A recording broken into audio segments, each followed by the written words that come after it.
IB Nation, welcome back to another edition of the Irish Breakdown podcast. It is Wednesday already. Can you guys believe it? It's Wednesday already. It's hump day. And that means we got a lot to talk about today. We're going to talk matchups. We're going to talk personnel. We're going to talk game records. And of course, since it's Wednesday, we are going to have our weekly buy, sell, hold segment. Notre Dame gets started this weekend, obviously against Northern Illinois on Saturday. The Irish get their home opener against the Huskies. This is a quality football team. I know they're a MAC team, so everyone just kind of assumes that they suck. But this is actually a quality MAC football team, and Notre Dame is going to have to bring their be ready for a competitive game. It is a game that Notre Dame should win handily, but it's one of those games, as we've seen in recent years, against Marshall in 2022, Toledo in 2021, Ball State in 2018. If you're not locked in as a Notre Dame football team, it could get a little bit interesting and a little dicey for you. So Notre Dame is going to have to obviously be ready to rock and roll in this game on Saturday and avoid any potential letdown after the big win over Texas A&M this weekend. So, when you think about what's at stake for Notre Dame, it's not so much winning or losing. I can't really fathom a scenario in which they lose this game, but you need to make sure that it's not a game where you go out there and kind of sleepwalk through it and maybe have to play longer than you should, or your starters have to play more snaps than they should, because this is the kind of game that if they are forced to sort of play a 60-minute game with the starters, and when I say starters, I mean just like the normal rotation. It's not a given that they're going to beat Purdue convincingly next week. It's not a given that if you struggle with Northern Illinois, I think Miami of Ohio might be even better. It's certainly possible that you go through your first 5 games and you don't get any games where you get a chance to get your young guys some work. So it is important from that standpoint of not only getting your young guys some work, but also getting yourself into a situation where, if you just want to be able to minimize the snaps. That's really what it comes down to for me. You want to make sure that you get out of this game where it's a get right game, it's a get healthy game, it's a get fresh game before you go on the road next week to play Purdue. And so that's really what's at stake for Notre Dame this weekend. It's just another step towards building your football team. As we talked about last night, this is a game that's more about you than it is about Northern Illinois. If Notre Dame plays a B game or better, this will be a convincing win. If Notre Dame plays an A game, then this game will be over by halftime. And we're going to find out which version of that is. When is Notre Dame capable of playing an A game? Some teams can't do it early. Some teams, you need more time to build. Can Notre Dame get there this early, or is their first kind of A game going to come down the road against somebody else? We're going to find out this weekend, but certainly another good test for Notre Dame. It's a unique game because there are some areas where I believe they present some important matchups for Notre Dame and some matchups that Notre Dame needs as they go out to try to really build their team this year. So I'm looking forward to seeing how this all shakes out. I'm looking forward to seeing, how this game goes for Notre Dame and what are we going to learn about this Notre Dame football team. Those are all things that we're going to learn. And so today we're going to talk more about this matchup. We're going to start the show off with sort of looking at a stacking up article, diving into a situation where you go through it and it's going to be sort of advantage Notre Dame in every area. But there are some areas where I do believe Northern Illinois can present a challenge to Notre Dame, in not a challenge, a test of Notre Dame. And so we'll get into each one of those. I'll also talk about a little bit of what I want to see from Notre Dame in each of these categories. Going to still use the 23 stats because one game against an FCS team that went 0-11 last year doesn't really tell us a whole lot about Northern Illinois. So we'll still look at that, but we'll also mention kind of what they did in the opener and dive into that a little bit as well. After that segment, I will get into game records for Notre Dame. There aren't really any game records on the Northern Illinois defense, but there are some on their offense, which we'll talk about. But who are the guys that I want to, not so much the guys that need to be game records like we talked about last week, right? I mean, we saw the guys that they needed to step up and be game records, but more so who I want to see step up and be game records, because you don't really need any game records in a game like this. I mean, just kind of play your game and everybody does their job. You're going to win convincingly. But who are the guys that I want to see step up and really, really, play at a high level, and then we'll kind of get into to kind of where this is for Notre Dame. So let's get into that today, folks. Before we get started, do me a favor, hit the like button, hit the subscribe button, hit the notification bell, share this podcast, give us a 5-star review. No arguing in the chat today. Let's all get along. Notre Dame's 1-0. They just went on the road, beat a ranked team by 10. Let's just all enjoy that and get ready for Notre Dame to go out this weekend and hopefully play another good game and get to 2-0. So, and if you haven't done so, sign up for the message board at boards.irishbreakdown.com. I've had a lot of action on that breakdown that I did of the run game, and I'm hoping to get a couple more out this week. But check that out. You can sign up for that at boards.irishbreakdown.com. So let's get after it. All right, so we're going to dive into the first part of today's show and discuss sort of the matchup between Northern Illinois and Notre Dame. And Northern Illinois is a very interesting team because, we talked yesterday. This is a team coming off of a 7-6 season, but a team that finished 7-6 and did so kind of with a very strong finish. Their season last year got off to a great start. They went on the road and beat Boston College at home. On the road and beat Boston College on their home field, obviously. And I mean, you think, boy, that's a great way to start your season. And the next week they went out and lost to an FCS opponent. Then they got beat convincingly by Nebraska. Then they lost to Tulsa. Then they lost to Toledo. And you're sitting there 1-4 thinking this might be a really long year for Northern Illinois. But they rebounded very well. Again, you lose to an FCS team. You lose to a Tulsa team that finished 4-8. And then you go on the road against Akron, and, Akron's not very good either, but, they're not a whole lot worse than what Tulsa was last year.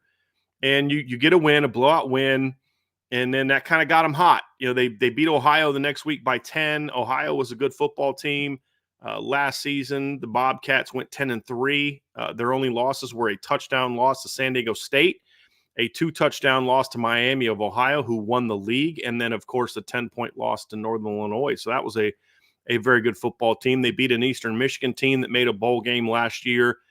Did drop a really weird loss. They lost to Central Michigan and Ball State, which is hilarious, by the way, because there's literally – did you guys know that there's actually a Northern Illinois, message board? Did you guys know that? I had no idea that things like that existed. And I got – somebody put it in the message board at Irish Breakdown yesterday, the boards at irishbreakdown.com, and I read that thing, and that is a delusional fan base.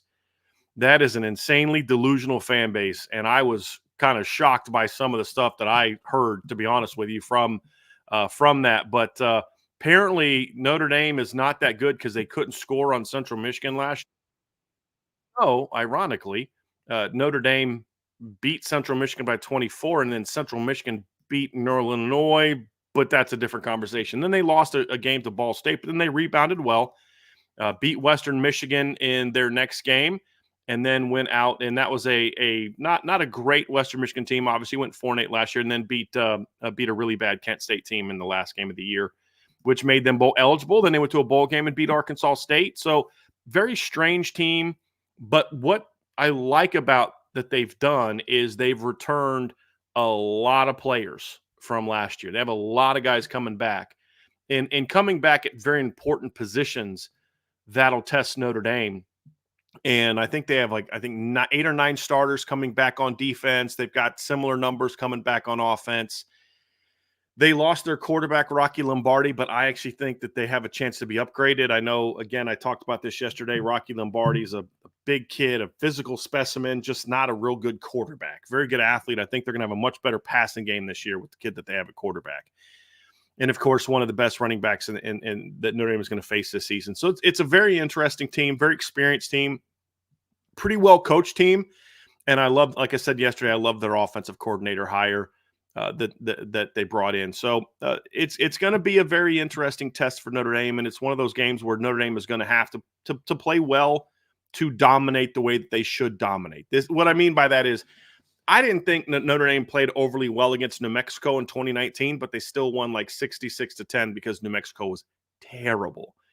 I didn't think they played overly well against Bowling Green, meaning they didn't dominate, they just it wasn't a real pretty performance. They were just way better and won 59-0. If you win something like that against Northern Illinois, you played really well. this is a game where, to me, if you just kind of roll the ball out and don't perform well, you can win by 14-17, to be honest with you. Maybe only 10. If you play good football like they did against Central Michigan last year, you'll win by a similar score, 24-27, somewhere around there. And if you play, you play really good football, then you'll cover the spread and win by more than 4 touchdowns. And that's really where Notre Dame is at this point in time. So, it's an interesting matchup, and I want to get into the specifics of it here as we get rolling. And we're going to start by looking at the Notre Dame offense against the Northern Illinois defense. And so we'll bring up the numbers again. This is last year's numbers for Northern Illinois. I think it still matters to focus on kind of what they did last season as we compare this football team. But you look at their rush defense last season, it was pretty average to, for that league, but when you look at them against some of the better teams they played last season, they were not a great football team in that regard. Looking at it strictly from a MAC standpoint, their defense last year ranked number 6 in their league. They were 1.5 yards behind the number 5 team, and they were barely above the number 7 team. So, kind of right middle of the road of the MAC. Last season had some very good performances. That's the interesting thing about their numbers, because the overall numbers are not very good. They were pretty good at limiting 20-plus yard runs, as you see there. But like they held Southern Illinois to 73 yards. They held Akron, they held Ohio, Eastern Michigan, and Western Michigan all under 100 yards rushing, and they held Western to 24 yards rushing. They held Arkansas State to only 101 yards in the bowl game. They held Akron to only 107 yards in the bowl game. They held Kent State to only 113 yards in the bowl game. And BC only rushed for 46 yards against them with their dynamic quarterback last season. So it was an interesting, when you looked at it, it was kind of a fascinating thing to look at, because you say all that, but then you also have to look at and say, well, they gave up 224 yards to Nebraska. They gave up 261 yards to Toledo, gave up 186 yards to Ball State, and then gave up 331 yards to Central Michigan. The Ball State one was interesting because, Ball State's just not a real good football team, but they run okay.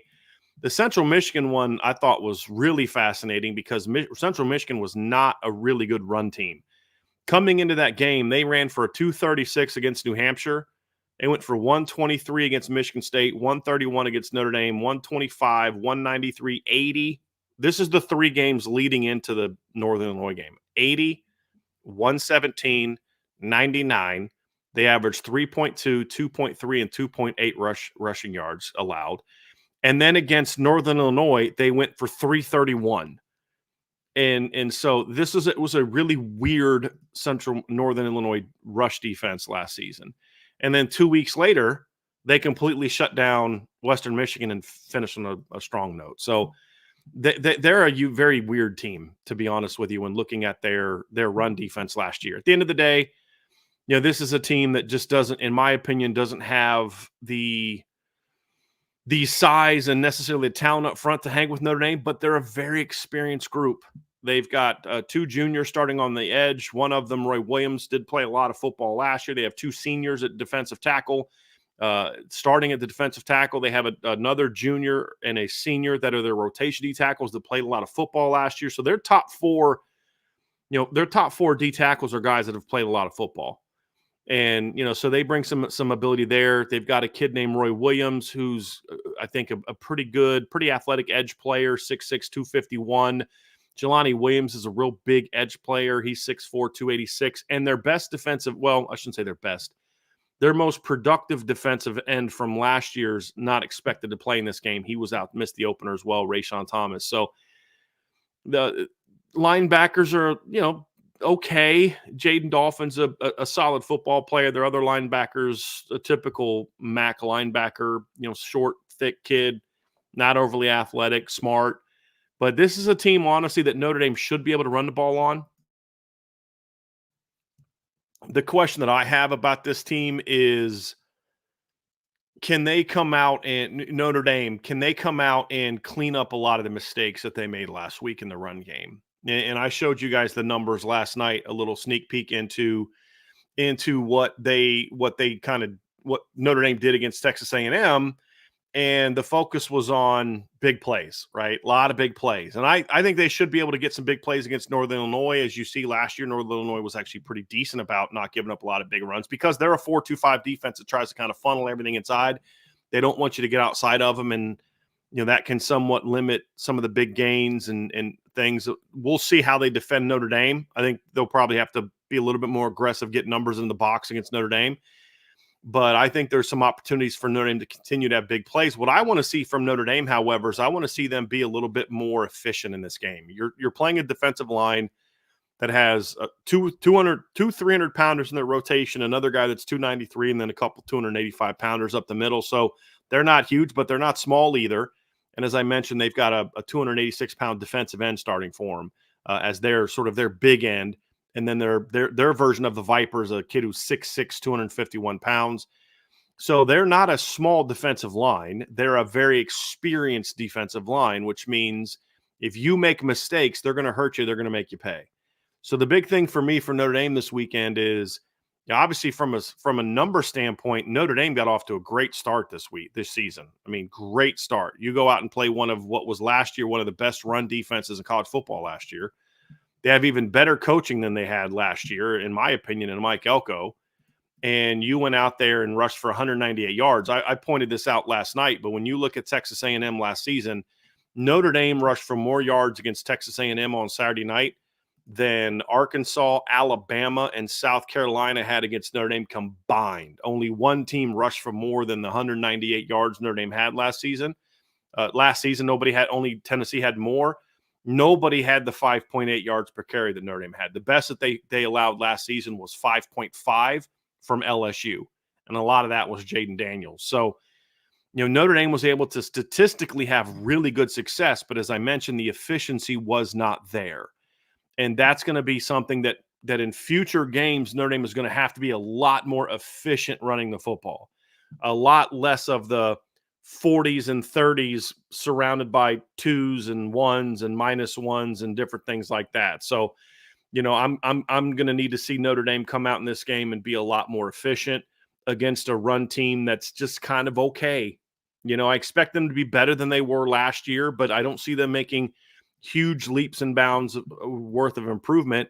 And honestly, I actually thought Western Illinois was able to run the ball a little bit early. They just got behind so quickly that there wasn't a whole lot that they could do. So run game is going to be very important for Notre Dame in this matchup. Statistically, Notre Dame has a big advantage in this game, although they did hold Western Illinois to under 100 yards in the game. But I think Notre Dame certainly has a clear advantage in this one. This is the part of the matchup that I'm most interested in seeing. Because if you look at it, you really can't evaluate last year's statistics a whole lot for Notre Dame because of just how many new pieces that are there. But I wanted to still bring this up because you can, I think, evaluate Northern Illinois' pass defense. And when you look at obviously how Notre Dame handled the opener, the pass game struggled. You had the one big play to Bo Collins, and then you had a decent 16-yard gain to Cooper Flanagan, but everything else that you hit in that game was short stuff. And there was no even threat of throwing the ball down the field. Not only, you had the one play to Bo Collins. I think there was I don't know if there was another attempt over 20 yards. Let me look at my sheet. I don't think I have marked down. Yeah, I have one pass attempt of 20 or more yards for Notre Dame in last week's game. And so that's something that obviously is going to have to continue to get a lot better, and they're going to have to be a little bit more aggressive. And they're going to need the receivers are going to have to play better. Riley Leonard's going to have to play better. The pass protection is going to have to be better. This is not a team that is in Northern Illinois that was very good at getting after the quarterback last year. They do have the kid that I mentioned earlier, the 6'6" kid's a decent athlete off the edge, decent pass rusher, but they don't really have a lot of guys that are going to wreck you in the pass game. So this should be a game where the Notre Dame offensive line is able to give Riley Leonard time. You'd like to see Riley Leonard be more willing to sit in the pocket and let's say have a little bit more patience going through his progressions. And one of the plays that I'm going to show in my pass game breakdown when I get that up is going to be a sort of an invert smash concept. I call it a burst corner, where Bo Collins comes open for what should have been a touchdown, and Riley had just looked away from him, and then misses Chris Mitchell, who was open on a dig cut. So that's certainly an area where Riley's going to have to get a lot better, and the receiver's going to have to play better. Everybody's going to have to step up and play better. And I'll talk more about the individual players when I get to the game wrecker section. But when you look at this Northern Illinois pass defense, they were good last year. They were legitimately a very good group of 5 pass defense last season.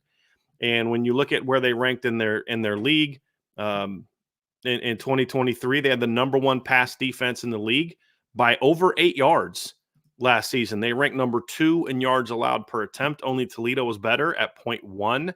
And they were also number 2 in quarterback rating last year. Only Toledo was better. And Toledo had a cornerback that I believe went in the first round last season. Ryan, you're in the chat. The kid from Toledo last year, he went in the first round, correct? The cornerback that Toledo had last year that was a really, really good player, Mitchell. So I believe he was a first-round pick this year, maybe second round. I know he's projected to be a first-round pick last season. Quinyon Mitchell, right? But where did he go? He was a first-round pick, yeah.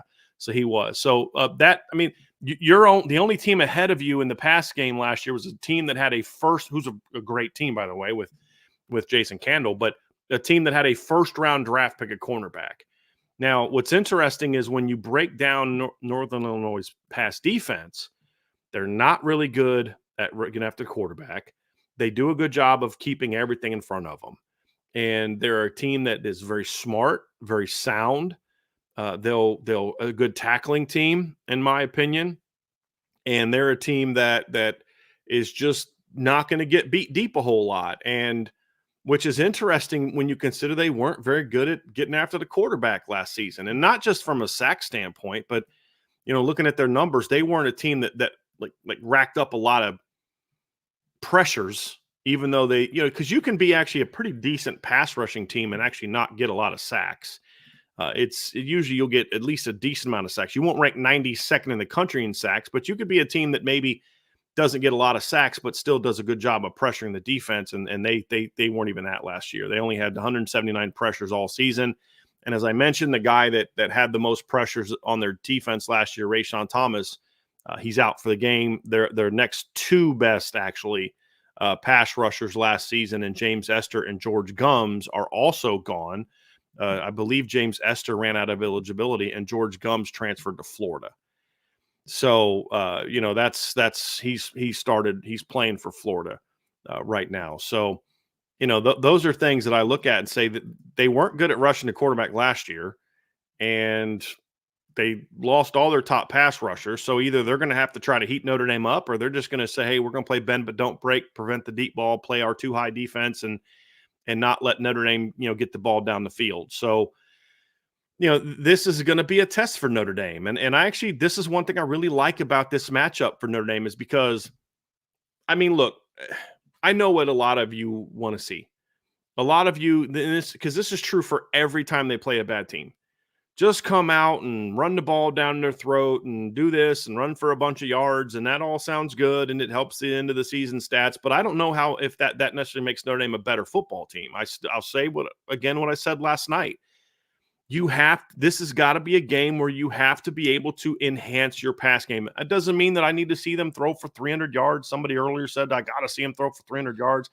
If Notre Dame throws for 275 yards and rushes for 225 yards, that's a pretty darn good day of work, right? But it just needs to be good, because there's also a scenario where Notre Dame doesn't throw for over 300 because they don't throw the ball much in the fourth quarter because they have a big win. I want to see an offense that is aggressive throwing the football, that's efficient throwing the football, receivers gaining separation, the quarterback making good decisions, and the quarterback being accurate on the football. Because if you can have success against Northern Illinois, it doesn't mean your pass game has arrived because it's Northern Illinois. But as I said, this is still a solid pass defense. For their level, they're very good at their level. For overall, they're solid. This is going to be one of the 6 or 7 best pass defenses Notre Dame's going to face all year schematically.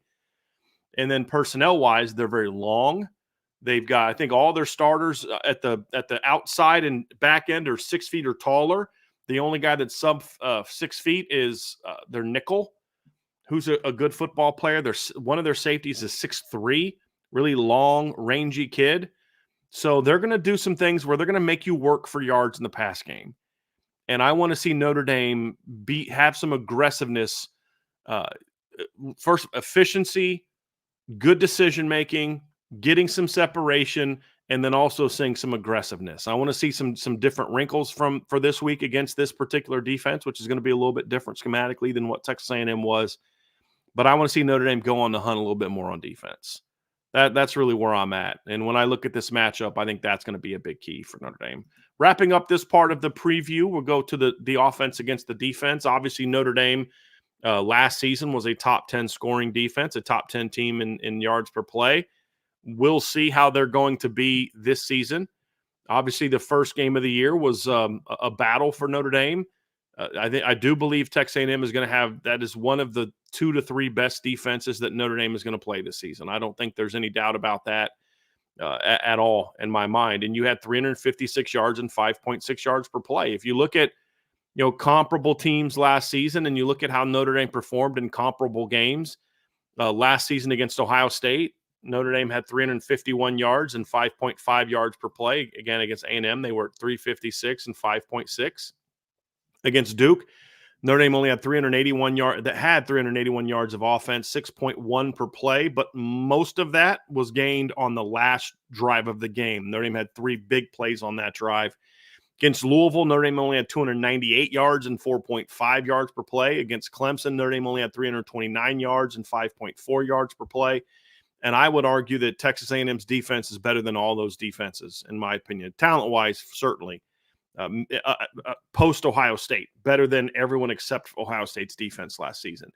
So you had a better than expected, slightly better than expected performance statistically. Weren't able to put the ball in the end zone as much as you'd like to see, but Notre Dame was able to get out there and do what they needed to do to win. Now it's about taking next steps, right? It's okay. You did what you needed to do in that game. You were able to win the game. Heck, if you just scored 23 points against Ohio State last year, you win that football game.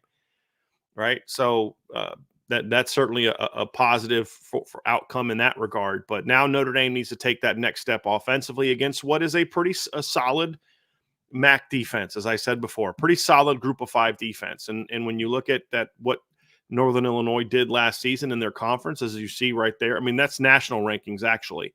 They were pretty good last season. In the MAC, they were the 4th best MAC defense last season in scoring at 21 points per game. They were number 3 in the league in total defense at 319.5 yards per game, and they were number 4 in the league in yards per play at 5.12, so 5.1 per game. So this is a solid defense. Did a good job last season limiting big plays, as you can see there, 31st in the country at limiting big plays. Not a great third down defense, not a great red zone defense, and they were not good at all at forcing turnovers. So Notre Dame should be able to protect the ball, but we're going to see if Notre Dame is the same old Notre Dame as they've been in the past these next couple of games, in my opinion, because you look at this team and you say, look, I understand the not wanting to turn the ball over against Texas A&M, but you've got to be willing to be more aggressive against a team like Northern Illinois. You do. You have to be more aggressive than that. And so you just can't get in situations where you're so afraid of turning the ball over that you don't take any chances. And I don't want to say that that's happening now because it was one game, but I want to see how Riley handles that message to where, you don't want to turn the ball over, but you also have to be willing to take some chances and be aggressive. And will he be able to do that against his team? And I think you're going to need to, if you're going to win this game, is the way that they need to. Because like, what are we talking about here when we talk about this game? Are we really talking about what Notre Dame needs to do to get upset? No. I see somebody in chat talking about how I'm, doing a Lou Holtz impression of building up their opponent. I don't really know what you're talking about. I mean, look, we can do this dance where every team that's not a Power 5 big-time team sucks and Notre Dame should win by 100, or we can take an honest look at a team, right? Imagine that, taking an honest look at a team. And what we're talking about with Northern Illinois is not, is Notre Dame going to win or lose? The question is, are you going to play to the level that you need to in order to say, hey, we took a step as a program? That's what Notre Dame needs to do. Did you have growth in this game? It's not about winning or losing. It's about, are you able to say, hey, we got better in the areas we need to get better? And when I look at this particular matchup and I look at the things that Northern Illinois is good at, and I said very clearly that they are a good group of 5 team, right? Then you can look at it and say, hey, this is an opportunity for you to get better. It's not like playing Bowling Green in 2019. It's not like playing New Mexico. It's not like playing even Ball State, where you can just kind of roll the ball out and you have no chance of losing, or you're going to win by a 50 plus points and you don't even play well. You're going to have to play well to have the kind of blowout win that I think you want and need. And so if you think that Northern Illinois is just this sucky team that's just going to, roll the ball out and give up, you're mistaken. And as I've said before, this is a team in Northern Illinois that in recent seasons has had, I believe, multiple victories against Power 5 teams. They certainly beat Boston College last year, beat Georgia Tech in 2021. So in the last 3 years, they've beaten Power 5 teams on the road. So this is not a team that we should just look at and say, oh, well, Notre Dame's going to roll the balls out and win by 60. They've got to go out and earn it. But more importantly, are they building themselves as a team? And the offense especially needs to go out there and build themselves up in order to have success in this game. Let's move over to the defense. This is a matchup, again, that is going to be an interesting test. Notre Dame's run defense was okay against Texas A&M. It wasn't great. It was just good. It was solid. They did what they needed to do, right? And that's really the important thing for Notre Dame, is being able to have that sort of improvement in the run defense.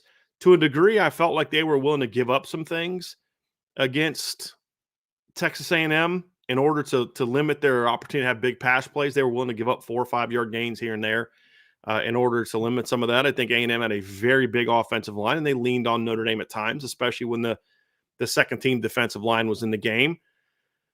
But you look at this Northern Illinois matchup, and it's another good test. You have a veteran offensive line coming back.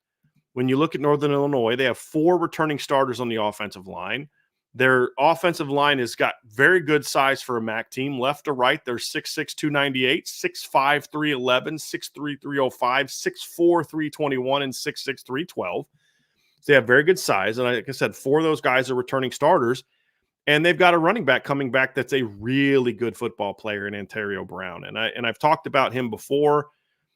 He was a second-team running back on my all-opponent team. And he's a kid that's got some very good ability. He's a very low-built, short, thick legs. He's built a lot like his coach was when he was a player in college. He's got really good agility, change of direction ability, good balance.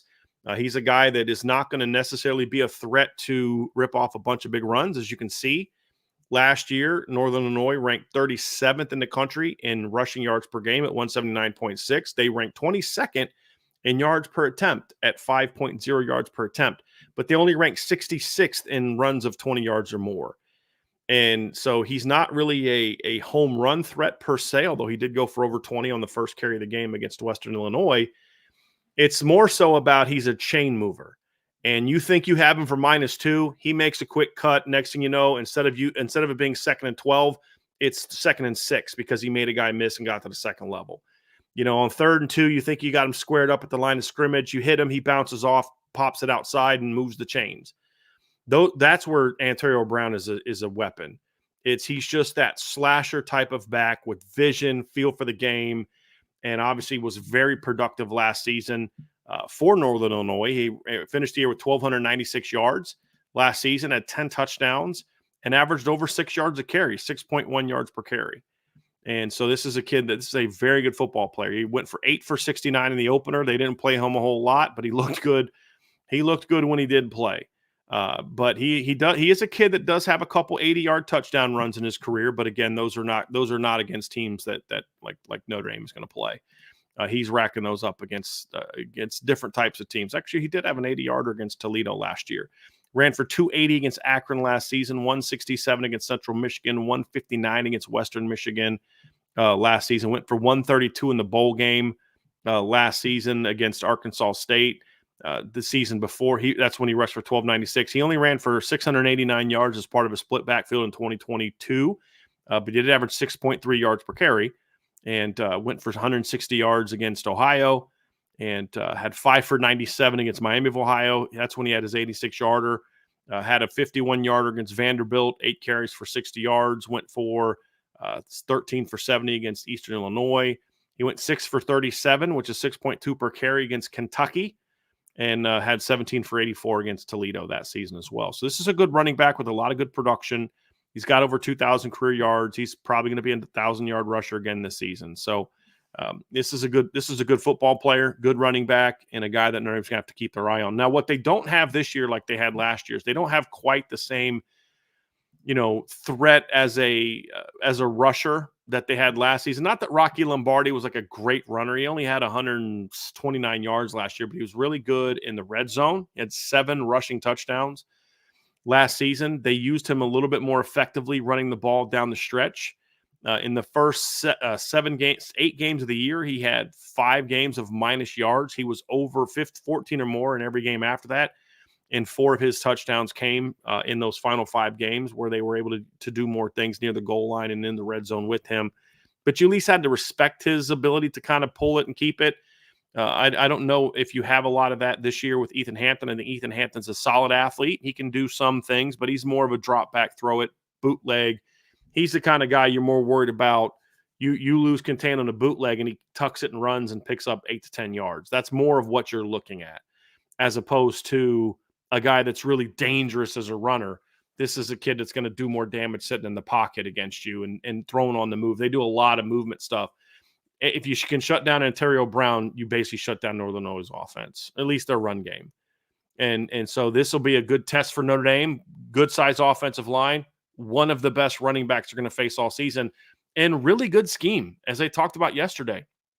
Their offense is going to look a lot different than it did last year. You got a new offensive coordinator, and he is a guy that's going to do a lot pre-snap, a lot of shifts, motions, jets, and then they do a lot of things to try to mess with linebackers and jet sweeps and shovels and reverses and, moving the pocket. They do a lot of stuff where they get the quarterback out of the pocket. So you can't just pin your ears back and go get the quarterback.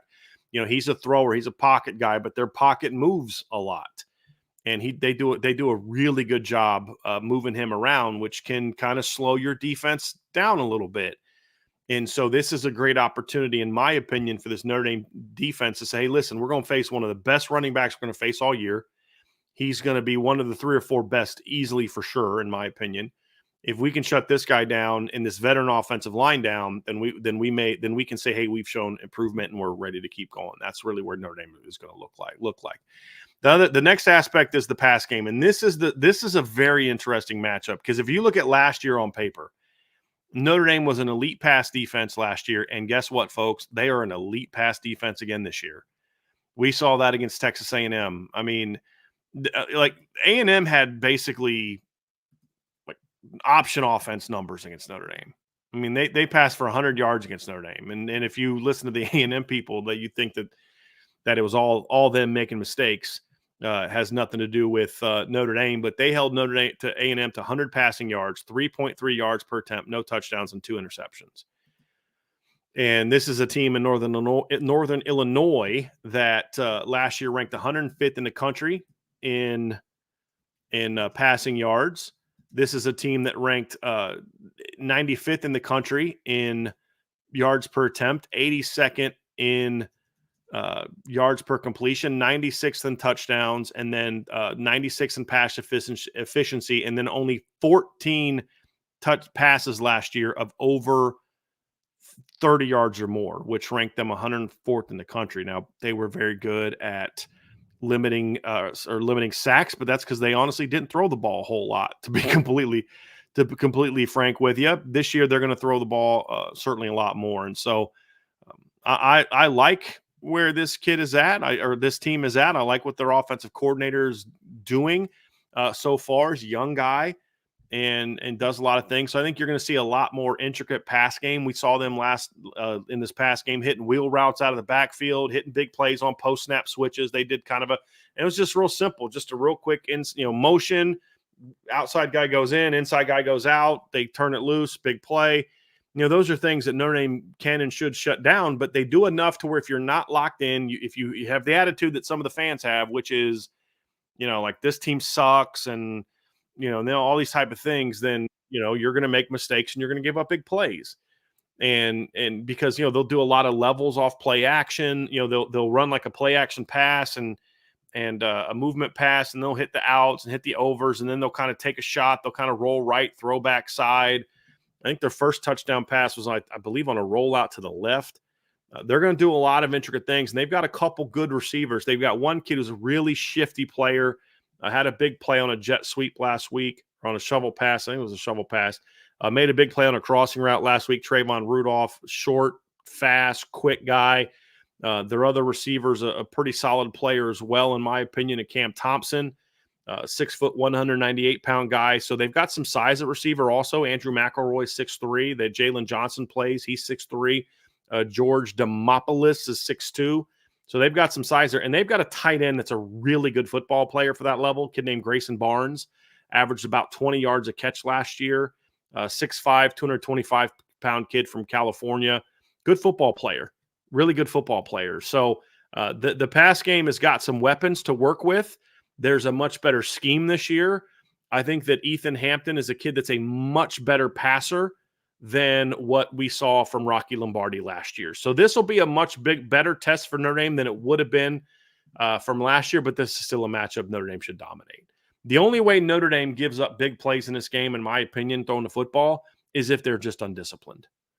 That's basically where it's at. If they're undisciplined, if they turn guys loose, if they make mistakes, if they don't get to their depths, if they don't, communicate, then sure, A&M can, or then Northern Illinois can make some big plays. But this is not a team that otherwise should make some. Even though I like their talent, I think they're going to be a much better passing team this year in the MAC. I think they're going to have a lot more success throwing the football in this game this season than they have in the past. I mean, like I said, the opener against Western Illinois, Ethan Hampton went 18 of 20 for 328 yards and 5 touchdowns. I mean, just to give you some context, last season, they only threw 15 touchdowns the entire season last year. They didn't go over 300 yards in a single game last season. Their best output was 298 against Central Michigan, and it's 297 against Central Illinois. The year before, in 2022, again, did not go over 300 yards one time, 284 yards, and they did that on 49 pass attempts. They only had 3 games all year in 2022 over 300 yards passing. The last time they threw for over 300 yards in a game was all the way back in 2021. And again, so they're not a very good passing team. They haven't been a good passing team. A lot of that, in my opinion, is due to Rocky Lombardi. And yes, Tommy, that is 30-plus yard pass completions. Yes. So it just speaks to, it's not 30-plus yards down the line, past the line. So it could be a 5-yard completion. Guy runs for 25 yards, and there it is. That's a 30-plus. So that's what that means. But when you look at the opener this year, again, Western Illinois is not good, but they threw for almost 400 yards and 5 touchdowns. Very different scheme, quality talent, much better thrower at quarterback. And then you have a veteran offensive line that didn't give up a lot of sacks last year. So if you're not disciplined, they can hurt you. If you're disciplined and you play your game, Notre Dame will shut their pass game down.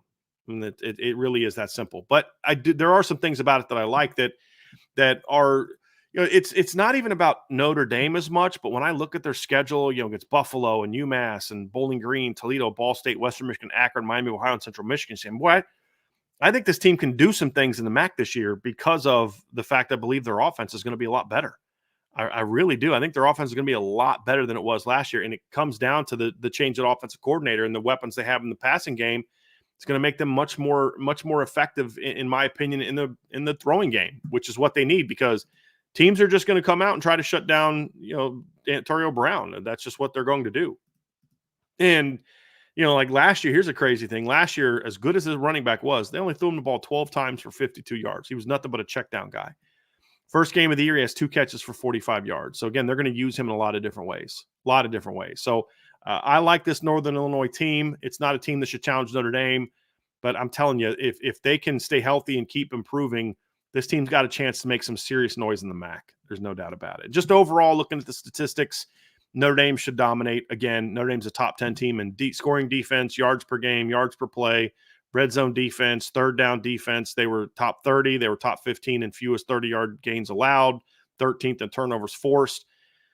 The only area where Northern Illinois was a top 50 team was third down defense. They were 47th, and then they ranked 42nd in 30-plus yard plays allowed. So certainly advantage Notre Dame in this matchup, but I do really like this Northern Illinois team. I'm telling you guys, this is a good MAC football team, not related to, they're going to beat Notre Dame or should give Notre Dame a game. But I will say this, if Notre Dame's not locked in, they will make it a game for at least a while. This will not be a game that Notre Dame just rolls the ball out and runs by guys for 20 yards and easy touchdowns, and they're not going to have a lot of blown assignments. They're going to play hard. And as I said, this is a team that under Thomas Hammock has won multiple games against Power 5 teams. They're not going to be afraid of Notre Dame. They're not going to come in and just lay down and let Notre Dame roll all over them. They're going to battle. If Notre Dame plays their game, it won't matter. If Notre Dame doesn't play their game, then it'll be close for at least 2 to 2.5 quarters at least. So I want to see what this team does. And as we talked about in yesterday's show, we know they can handle adversity. Now let's see them handle success. And so that's going to be the breakdown for Northern Illinois. So we'll have our tomorrow. We're going to go game records next and BISO hold. But just a reminder, tomorrow we'll do our keys to victory in this game. It'll be Ryan and I. We'll do that. And then, of course, we'll make our predictions for the game tomorrow. Going to give you a little bit of a teaser. We both have Notre Dame winning. Shocker. Okay. I don't want to ruin it for you.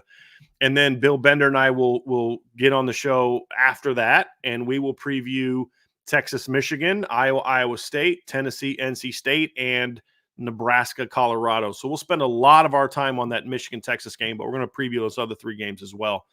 So that'll be our slate for tomorrow's show. But this is the preview for Northern Illinois. Give you a chance to see what this team is about.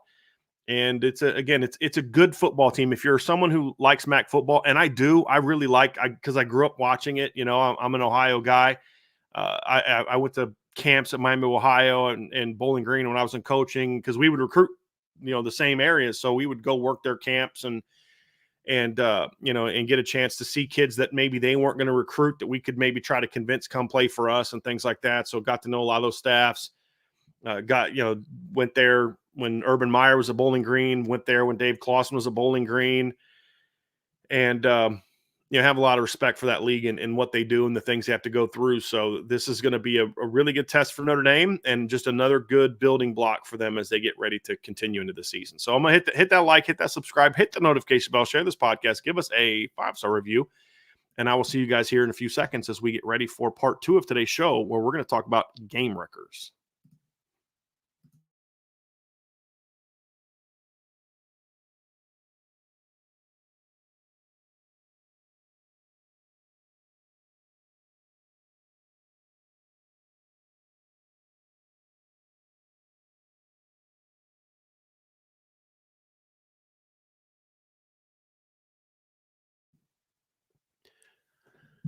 All right, next segment, and these are going to be somewhat shorter segments so we can get the BISO hold, because I want to get a lot of the BISO hold questions today. I actually, at least all the ones that were up when we went live, I got them all in because I wanted to not spend as much time on Northern Illinois.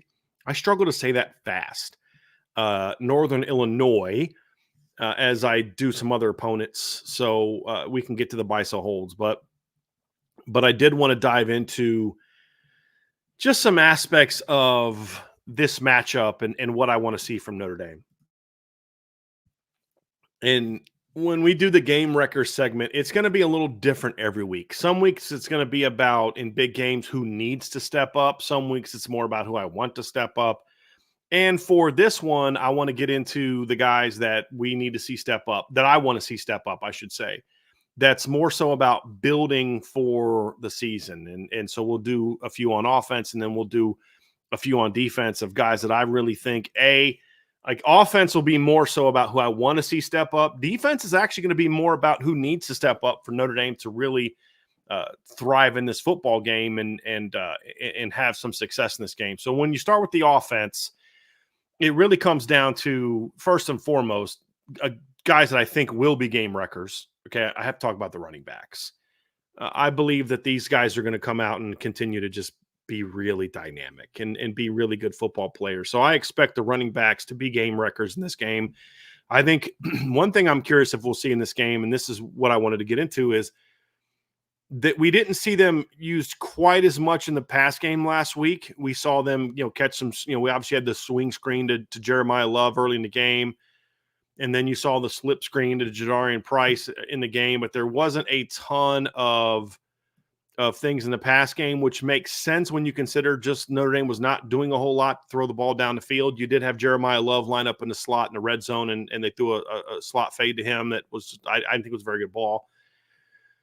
And so I think we'll see more of that in this game, or at least I hope we see more of that in this game. But I think these two kids are going to continue to be just wreckers of opposing defenses week after week after week, and I expect them to be part of that as well. The next two guys that are more I want to see step up are pass game guys and guys that I want to see shine. So Notre Dame goes out in the portal and they get Chris Mitchell out of the portal. Guy that had 64 catches, over 1,100 yards, 6 touchdowns last year, one on the road against Arkansas last year, 6 catches, 157 yards, and he comes out in the first game against Notre Dame and he catches 1 ball for 10 yards. And I know there's a few people that were kind of like, where's this guy at? Well, let me just remind you guys of one thing. Last year in the first game of the season, Chris Mitchell had 1 catch for 2 yards. So he's actually ahead of schedule, and he should have had 2 more catches if not for the quarterback missing. So I do think that Chris Mitchell obviously is going to be fine, but they do need to get him going. And I think this is a perfect game to do that, to get Chris Mitchell going. You obviously know Jordan Faison this week, so I fully expect Chris Mitchell to start at Z.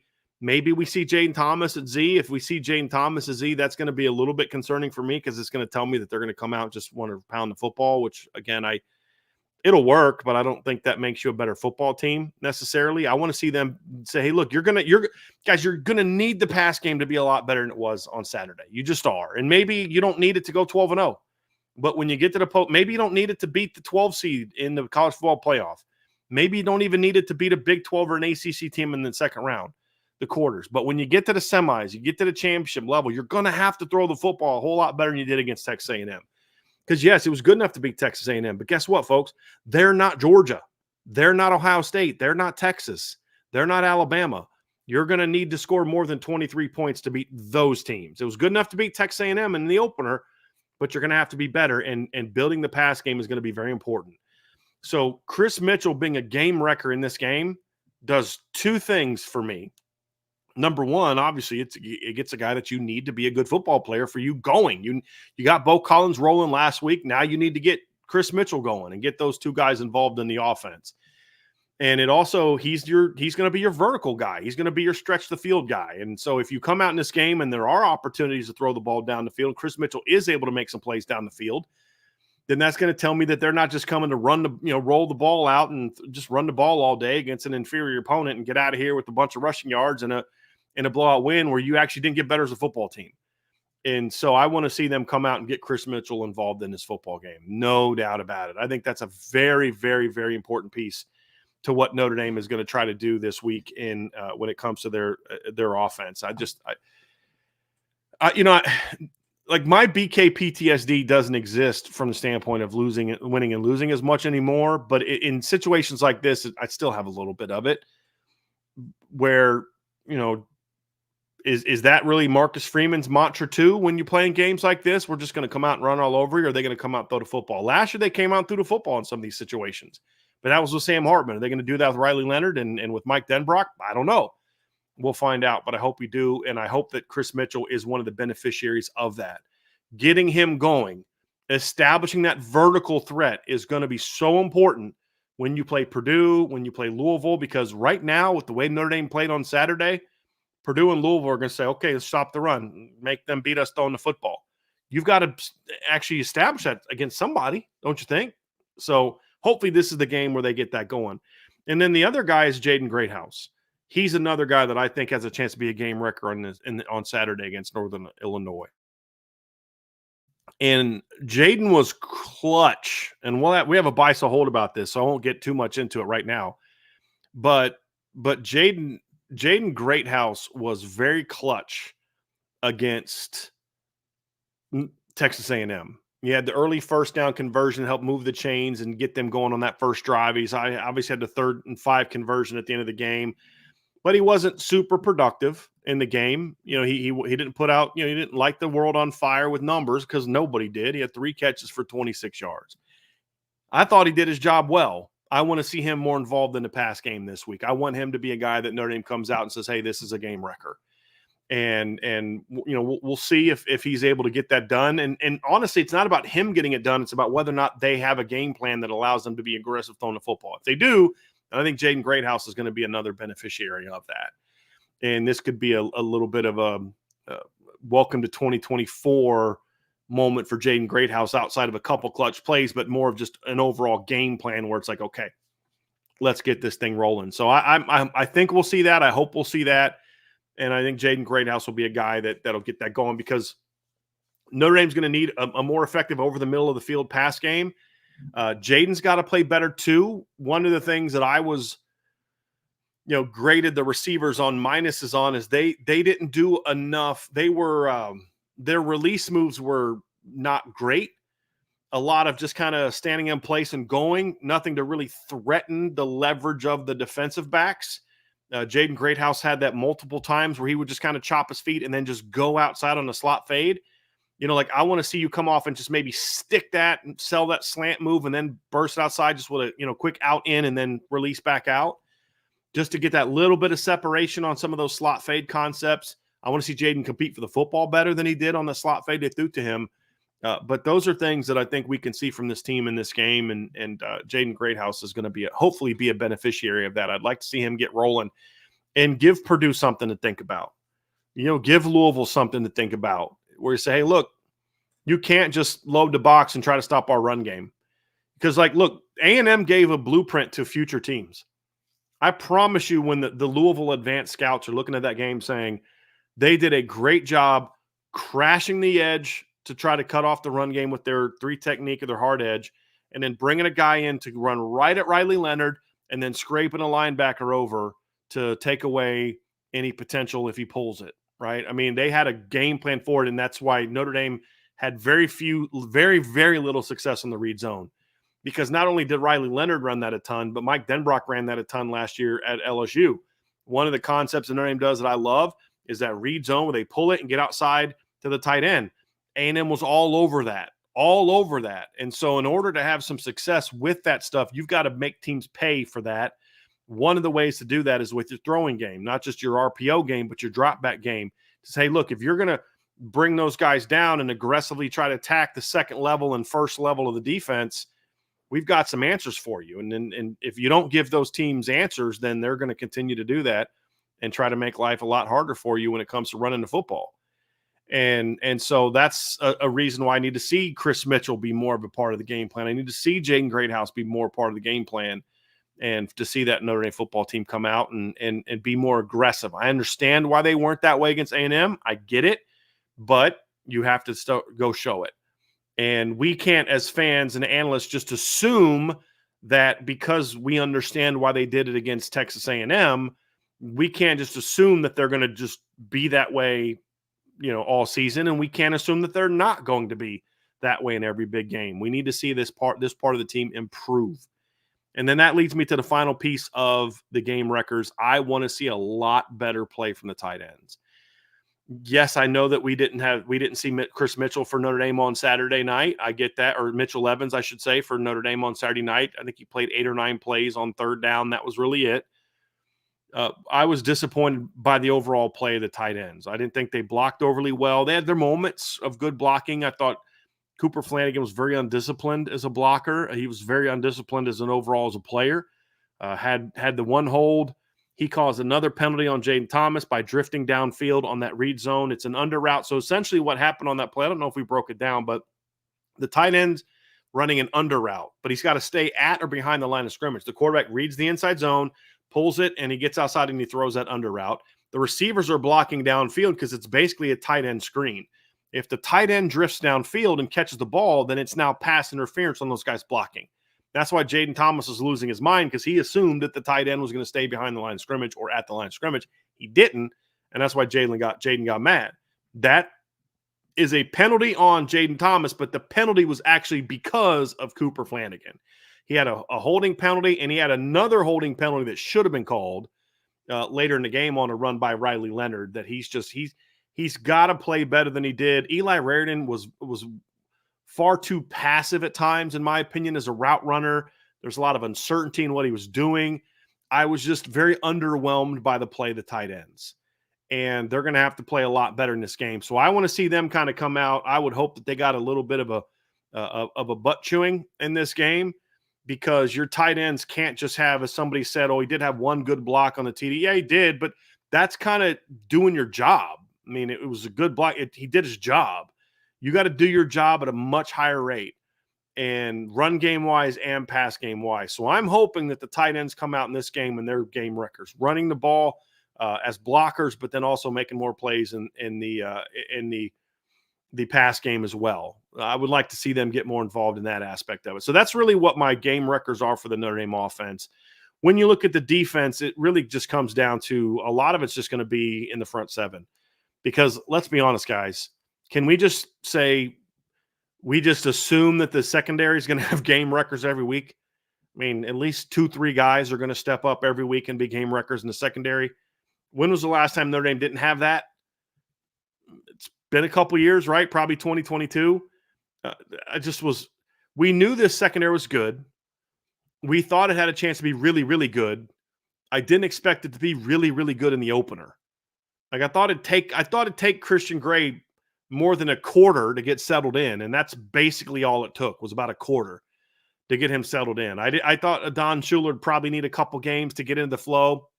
He was ready to go right away. Now, again, out of control at times, got to wrap up and do all that, but Adon was locked in. Adon played like a veteran. And then, of course, Xavier Watts and Benjamin Morrison did exactly what you thought they would do. As All-Americans, they were excellent. So, to me,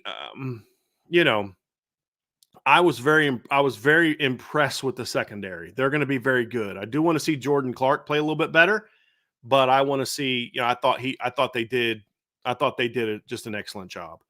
And so now it comes down to, where you're at next.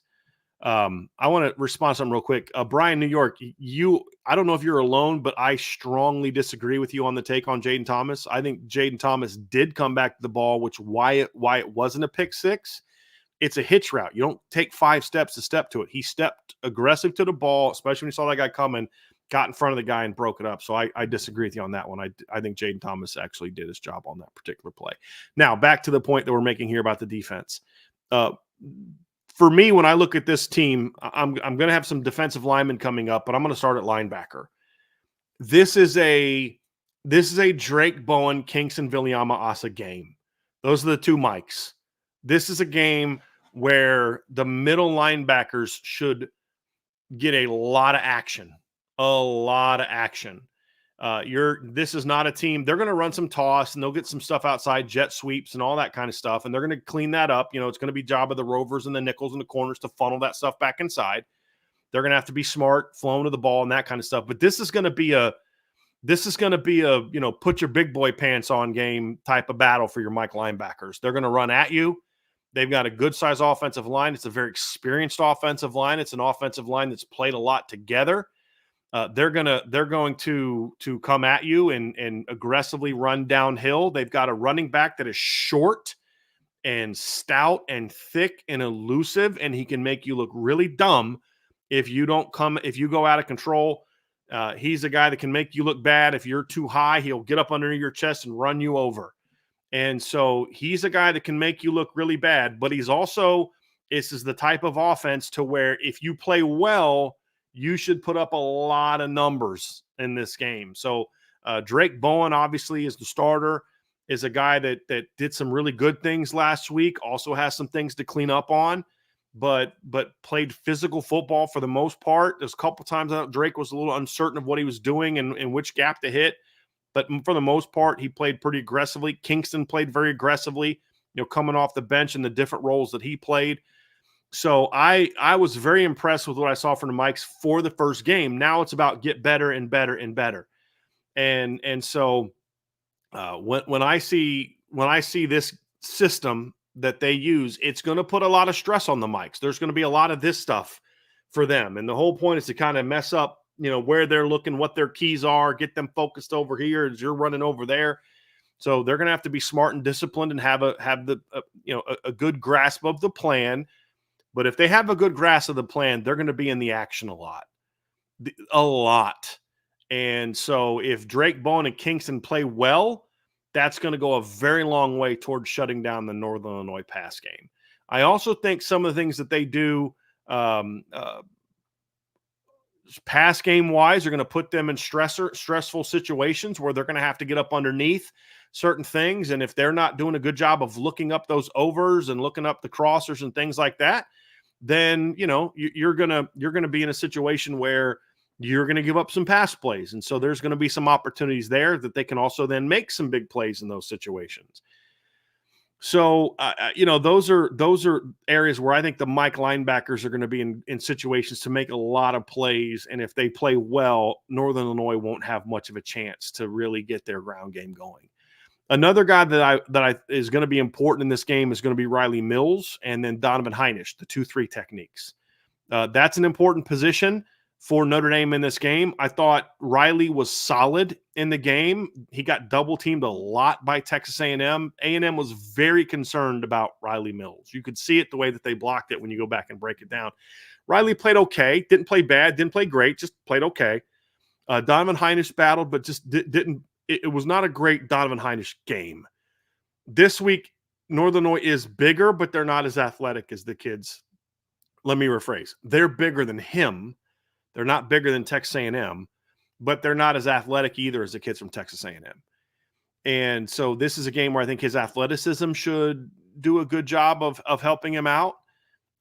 So that's something that I want to see from him in this game, is using his athleticism and leverage and moving his feet. When he'd stop his feet, he'd get knocked off the ball. So you really didn't get a ton from your 3 technique last game. They weren't terrible, but they weren't great either. And I want to see a lot more from them. And this is a game where they're going to have a chance to be effective against some guards that are tough kids, but not super athletic kids. This is a game where your 3 techniques need to feast. And if they do, then you're going to have a lot of problems with the Northern Illinois offense. You're going to have a lot of the Northern Illinois offense. You're going to have a lot of problems getting your quarterback into rhythm. You're going to have a lot of problems getting your run game going. If Riley and Donovan are playing well, especially Riley, some of those jet sweeps are going to get blown up and kind of have to bow back, and that's when you shut them down. It's going to throw off the timing of the run game, and, of course, a chance to get right up the middle. I fully expect Howard Cross to play well in this game. I honestly would not play Howard Cross a whole lot in this game, to be completely honest with you. I'd play him, but I'd try to limit him to 20 snaps or so and let him get healthy and kind of have, because I think he played 50 snaps the last game. So I'd like to see them limit his snaps a little bit, and maybe this be like a Jason Onye, Armel Mukum game at nose tackle a little bit more, as long as you come out and handle your business. But I need to see more from the 3 techniques, but I think this is a game where they're both primed to come out and have big games for Notre Dame. And then the last one for me when I look at the Notre Dame defense is this is a game where I think the young edge rushers are going to have some success. And I'm looking at Josh Burnham. I'm thinking about Boubacar Traore, and I'm looking at Bryce Young. I think all 3 of those guys are going to get opportunities. If the Notre Dame offense does their job early and puts pressure on Notre Dame, or on the Northern Illinois offense to match them, they're going to have to throw a lot more. And if they have to throw a lot more, then that's going to give your edge players a chance to, to go out and have a ton of pressures off the edge. I think that they should be able to really feast a little bit in this game. Now, this is a team that was good at not allowing sacks last year and good at not allowing a lot of pressures last year, but this is a game where they're going to have a chance to really get after it in the pass game. And so if Notre Dame does jump out to a lead, I think these are the kind of kids that could really put this game away with some good edge rushes. So I'm looking at Josh Burnham, Boubacar Traore, and Bryce Young as potential game wreckers for Notre Dame in this game. Either one or all or some combination of them, but that group is going to be very impactful in that game. And then special teams wise, it's really about just kind of coming out and doing your job. But it would be kind of nice to see Notre Dame get a chance a little bit this season, to maybe have a little bit of success, breaking off a big run at some point in time this season. So this is a Northern Illinois team that was pretty good last season on special teams. I mean, you kind of know your football coach is sort of about that life when he comes out and says the first thing he does is look at a team's special teams, and that's going to tell you how well coached they are. And I was like, dude, that's brilliant. That's what Thomas Hammock said in his press conference for this Notre Dame game. And he started praising, they ranked 15th and 27th last year in returns. So I'd like to see Notre Dame maybe be a little bit more aggressive to try to create a play or two in the special teams realm. Because if you can do some special teams, have some special team success against this team, then you got a chance to do something. But I really thought that was a tremendously astute comment from Thomas Hammock. He says, first thing I do when I watch a football team is watch their special teams. And then you can see, I mean, you just watch it and you watch them play and you look at their numbers and you're like, yeah, they're pretty good on special teams, really good in coverage and really good operation and all that type of stuff. So I'd like to see maybe see if Marty Biaggi can design something to put some pressure on their kicking game in this game and see if you can force them to have to protect a little bit more. And if they have to protect a little bit more, maybe that's where you can get Jaden Greathouse, maybe going on a punt return, or maybe you can try to somehow spring Jaden Harrison on a kick return. He talked about how they were close on one Saturday, and he's right. They were close on one, but get a little bit better in that regard. And maybe you can do something, block kick, big return, something like that on special teams and wreck the game a little bit that way. So that's going to do it for this section of the show. And we're going to get on to our buy, sell, hold next. And we do have a couple super chats before we get started on that I'll get to. But before we get to that, do me a favor, folks, hit that like button, hit the subscribe button, hit the notification bell, share this podcast, give us a 5-star review. And as always, if you have not done so already, sign up for the message board at boards.irishbreakdown.com.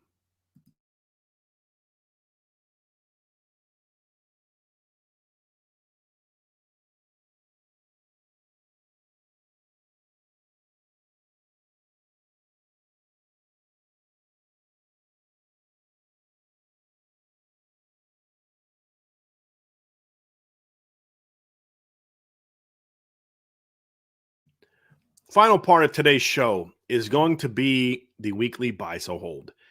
We had a lot of good submissions this week, and we only spent an hour and 12 minutes on the breakdown of Northern Illinois, so that gives us a little bit more time to do the buy, sell, hold and have some fun that way. So we're gonna get into all of them. I brought up all the submissions that were made before I started the show. I was able to get all those in. If any got in afterwards, I'm actually looking now. None got in afterwards. So I actually do have all the submissions in there. And we're going to have a little bit of fun today with today's buy, sell, hold. But before we do, I did want to get to that. I did have a couple super chats I wanted to address. All right. So first of all, from Lore84, Bryan, ease my concern about small but athletic lines. I guess I'm a dinosaur who feels bigger is just better. I tend to think the Georgia, Bama, and OSUs of the world always go with the latter. Well, first of all, Ohio State does not have a very big offensive line or defensive line. They certainly didn't last year. And I don't know that in their offensive line wasn't that big last year either. I mean, what it really comes down to, look, if you can be big and athletic, that's always the way to go, but that just doesn't exist very often. It really comes down to you got to have a system that you believe in, and you've got to recruit to it. And Notre Dame's system is about speed, length, and athleticism, and that's what they focus on. That's what they recruit to. That's what they coach to on the defensive side of the ball. And offensively, because I'm not sure which one you're talking about here, if you're talking about offensive line or defensive line, because it could be either for Notre Dame.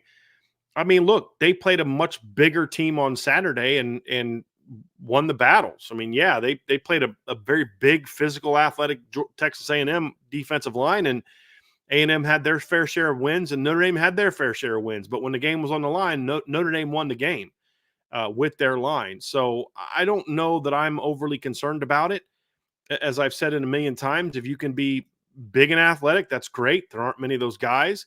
I'm a Denver Bronco fan, so I grew up watching when I was in college and late high school years, watching them run all over people all the time. Terrell Davis had 8 straight 100-yard games in the postseason, and they had, even for that time, a very undersized offensive line because they were a zone team that was built around, leverage and technique and getting under pads and things along those lines. There's all types of ways to be successful. So I'm just not concerned about it. I'm really not. There's going to be times when they get pushed around on certain snaps, but it's not going to be a consistent problem. It wasn't a consistent problem last year. It's not going to be a consistent problem this year, in my opinion. There's just a lot more to it. And just because you're big doesn't mean you're strong. And just because you're undersized doesn't mean you're not strong. So it's not something that I'd be overly concerned about.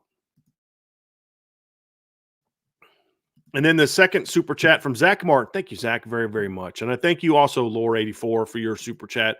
Love all the new game week content, IB staff. Well, I'm glad you enjoy it. I'm glad you enjoy it. It's our pleasure to be able to bring that to you. All right. So let me get here. And now it's buy, sell, hold time. So let's get rocking with this week's buy, sell, hold.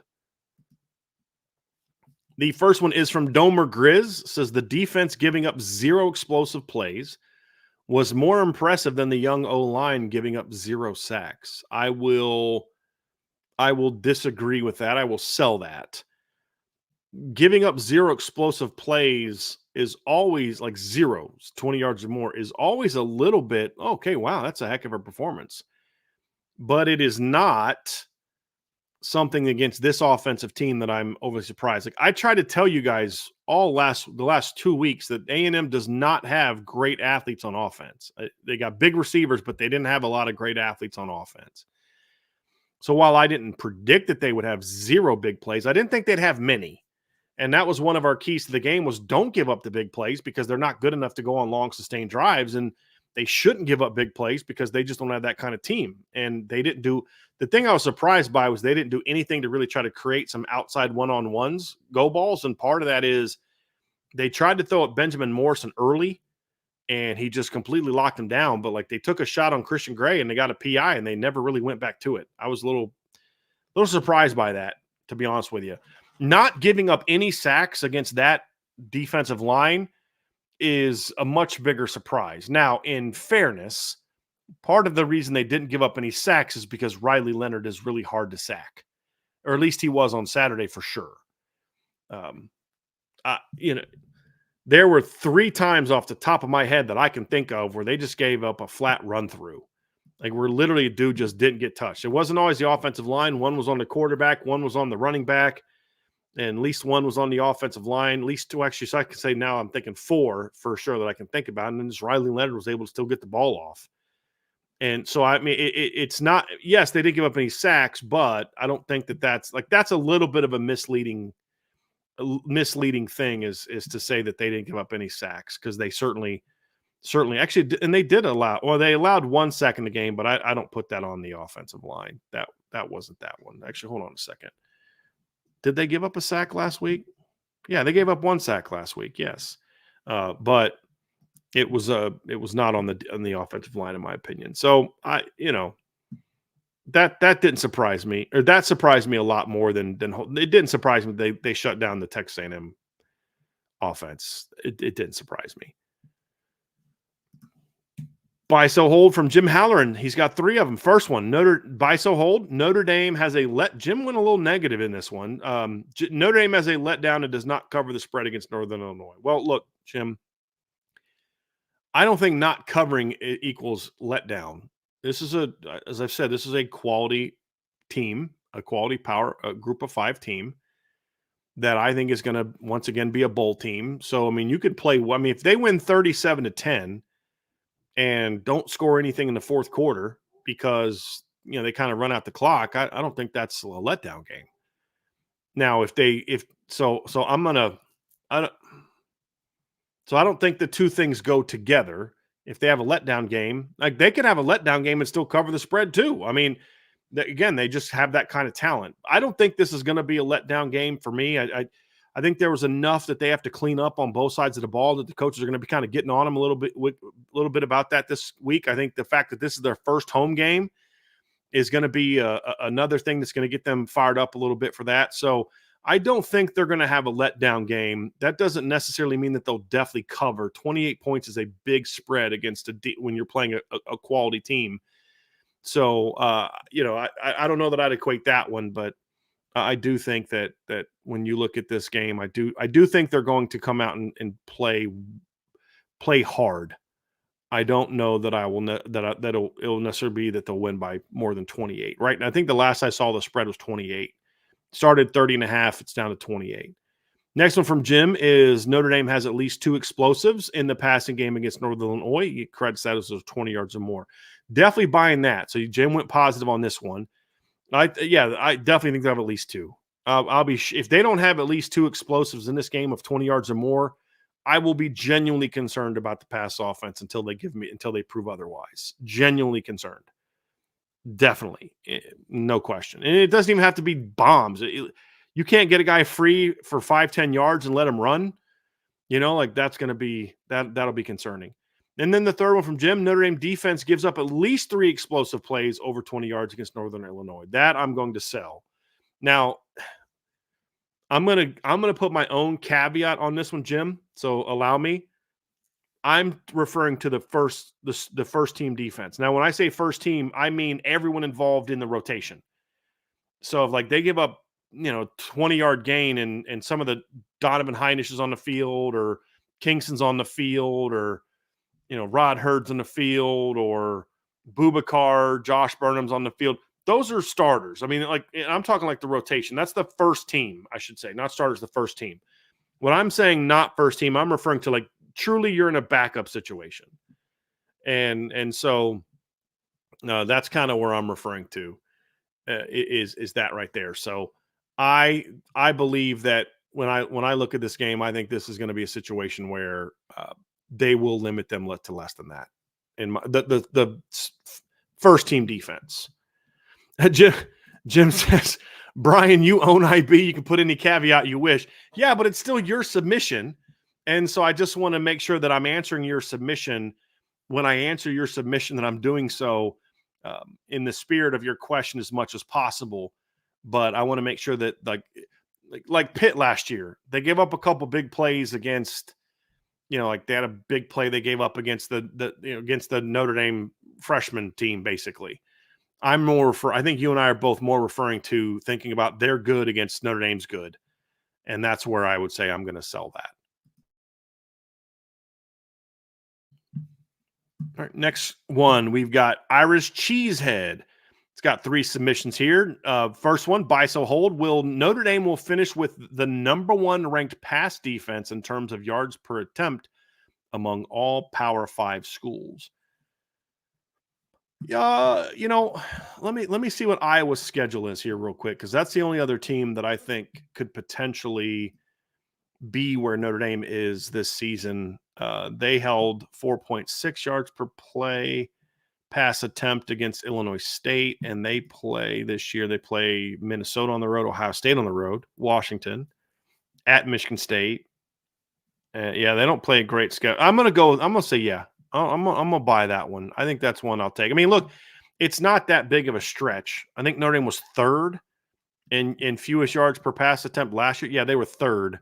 They were at 5.5. Iowa was at 5.1. Ohio State was at 5.0. I think both of those teams will be a little bit, I'll say worse. They'll have a different average this year. A big part of that's just their schedule.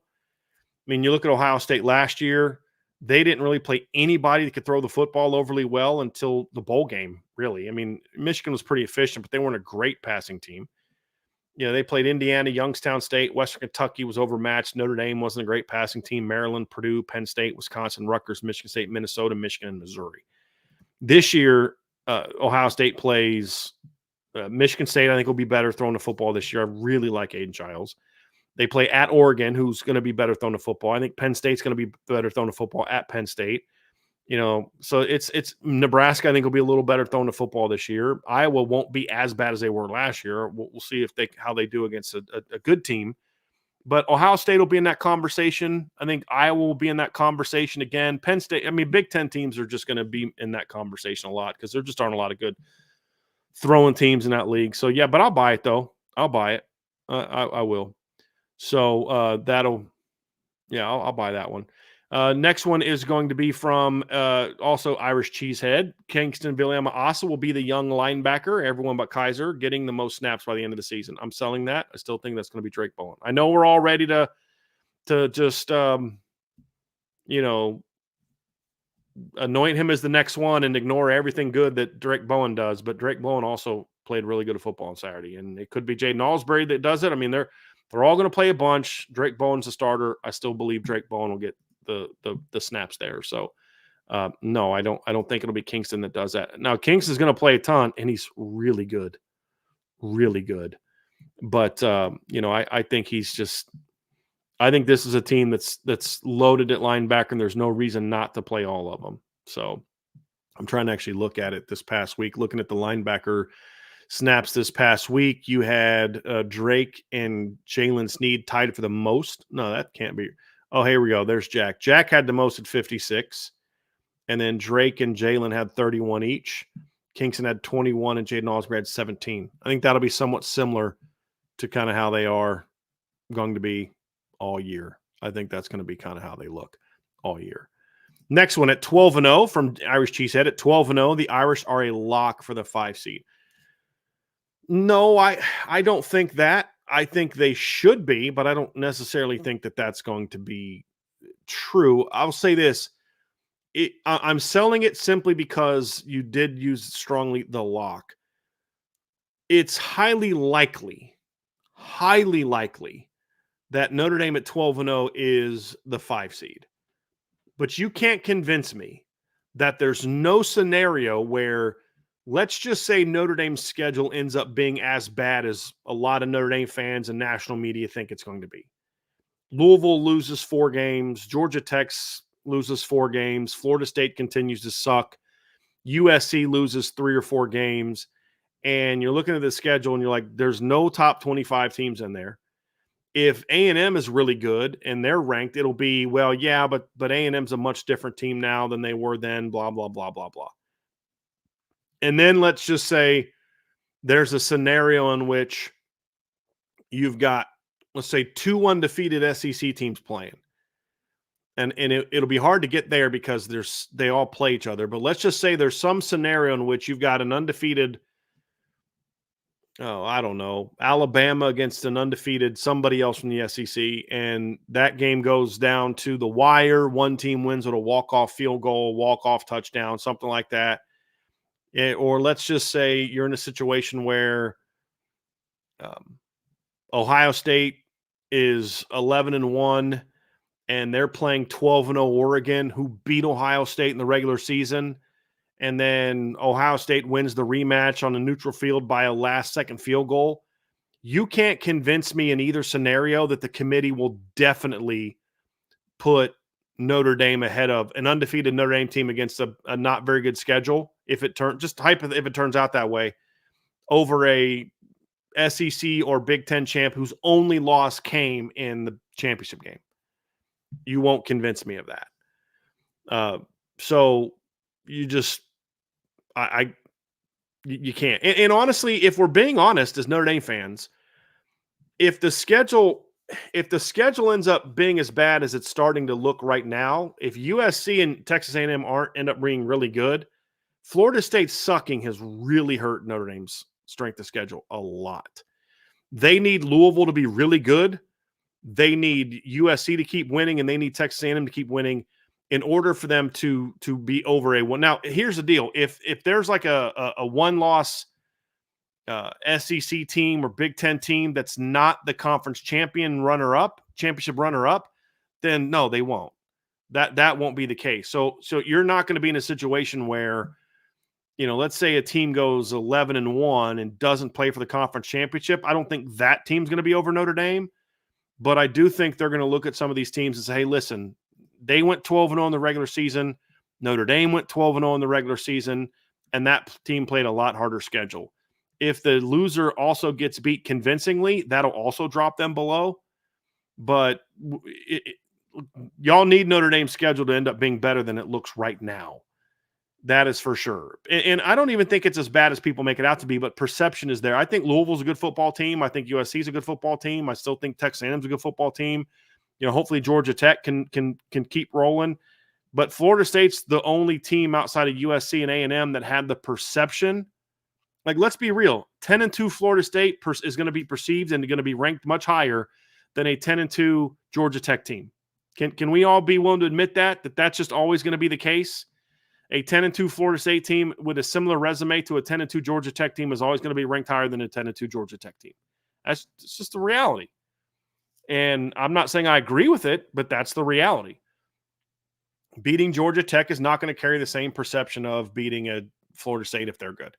So you need Florida State to wake up fast and run the table between now and November 9th. Because if they run the table between now and November 9th, Florida State's back to being a ranked team. They'll have beaten Clemson. They'll have beaten Miami on the road.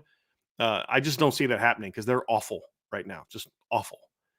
So they're going to need USC to be in the top 20. When that game happens, they're going to need A&M to win at least 8, 9 games and be ranked in the top 25. If that's the case, then I think Notre Dame's going to be hard to move out of the top 5, unless, as I said, there's that scenario where, they're both 12-0 and one team loses a barn burner or something along those lines. That the loser of the conference title game in a very, very close game was undefeated previously. I think that could potentially happen. So I think 12-0 Notre Dame is a lock to be in the top 2 of those spots, so 5 or 6. But I don't think they're necessarily a lock to be the 5 seed. Not saying I agree with it, but I just think that's the reality of the situation. Indy bet, buy, sell, hold. The Irish will use Northern Illinois as an opportunity to work on the pass game, and Leonard throws for 300 yards and 3 TDs. More than 10 players will have receptions. Well, I'm going to buy that just out of I do sometimes kind of have the wishful thinking bias because I have no clue if they're going to put up those kind of numbers. If I did, I would bet a lot more, and I'd have a lot more money than I have right now. So I don't know if those will be the numbers. Reality is you could do exactly what you're saying, and Riley Leonard only throws for 275 yards and 3 touchdowns because he only plays 2.5 quarters. I mean, there's that scenario too. So I buy the first part that they're going to work on the pass game because they need to. I'm not going to buy that that's necessarily going to result in 300 yards and 3 touchdowns. It could, certainly could. I'm not saying it won't, but that's not necessarily sure that's going to be the case. I mean, we saw that last year with Sam Hartman, right? I mean, Notre Dame came out early with Sam Hartman, and they threw the ball quite a bit the first 4 games in blowout situations. But I don't think Sam Hartman ever had over 300 yards in the game last year, did he? I don't think that he did.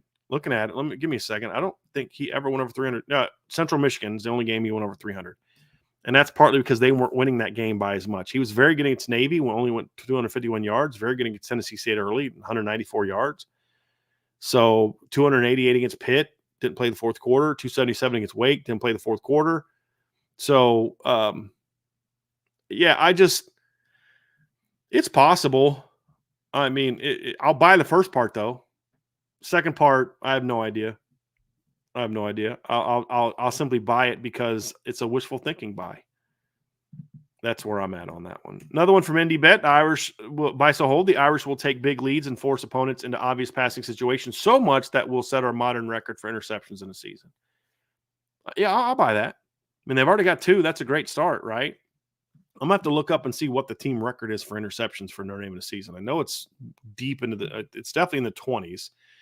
I'm going to have to look and see if I can find where that is. I don't know where I put that. There's a stat thing that Notre Dame gave us, a breakdown of the season. I'm going to have to find that and look that up because I'm curious what the actual record is, and I'll look it up and find that out. But it's possible. It's certainly possible to see that because I do think, to your point, they are going to get a lot of big leads, and as this defense showed on Saturday, I mean, they almost had 5 picks in that game, right? You had the 2 you had 4 picks. Christian Gray almost picked off a crossing route. If that ball is about 6 inches higher, he picks it off. And he almost picked off the last throw of the game and housed it. I mean, if he picks that off, he might be gone. So they it's possible. It's possible. Next one from ND Bet, buy so hold. We will continue last year's excellence and be a top 10 red zone defense. Well, okay first start. I mean, it wasn't great. You had a pressure that forced an erratic pass that prevented a third down conversion that forced a field goal. And then you gave up a touchdown on the second one. So, I'll buy it because I think it's possible, but they're going to have to be a little bit better than they were on Saturday. They were good on Saturday, but they weren't great on Saturday. So I'm gonna buy that one for now, though. Leon Hart, defense buy so hold. The defense won't allow a touchdown this week. Oh, I'll sell that. I think Northern will get at least one touchdown, even if it's on the backup. Now, if you want to go the stretch or the conversation I had with Jim Halloran that on the first team defense, that's possible. That's possible. They don't score a touchdown on the Notre Dame's first team defense. But I think they'll at least get one touchdown in the game. But it's certainly possible. This is a good Northern Illinois offense. There's no doubt. But Notre Dame's got a really, really good defense. So, it's possible. It's possible. Connor Fitch, buy so hold. Brian Kelly lasts another 3 years at LSU. Oh, sir. Sure he will. Okay. I haven't had a chance to talk on this, so let's talk on this one.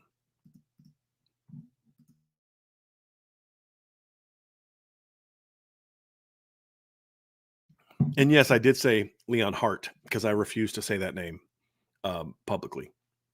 So let's look at it this way, guys. Let's look at it this way. Am I at all surprised that Brian Kelly lost to USC? No, I'm not. That's what Brian Kelly does. He loses big games. That's who he is. That's who he was at Notre Dame. And that's who he's going to continue to be at LSU. That's just who he is because he's not willing to do the things that he needs to do in order to take his program over the next hump. The whole point of him going to LSU is because he thought it was going to be easier there. And this is not going to be the BK rant that you guys think it is, right? Like, he will lose games like that. He'll lose at least one or two more games this year that way because he won't beat the better teams on the schedule.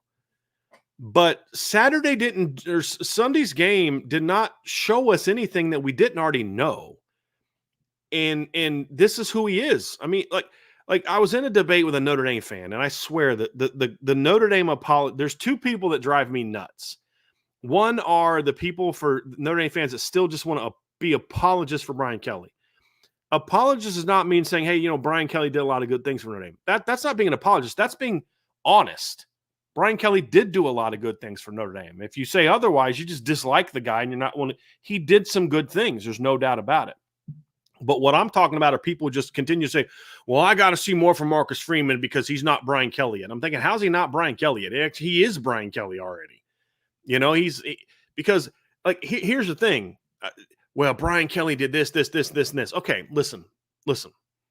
Brian Kelly, his last 3 years in Notre Dame, I believe his record was 5-5, I believe, against ranked opponents. Something like it was like 500 his last 3 or 4 years, right? So let me try to think about this one because you had in 2009, let's go his last 18, 19, 20, 21.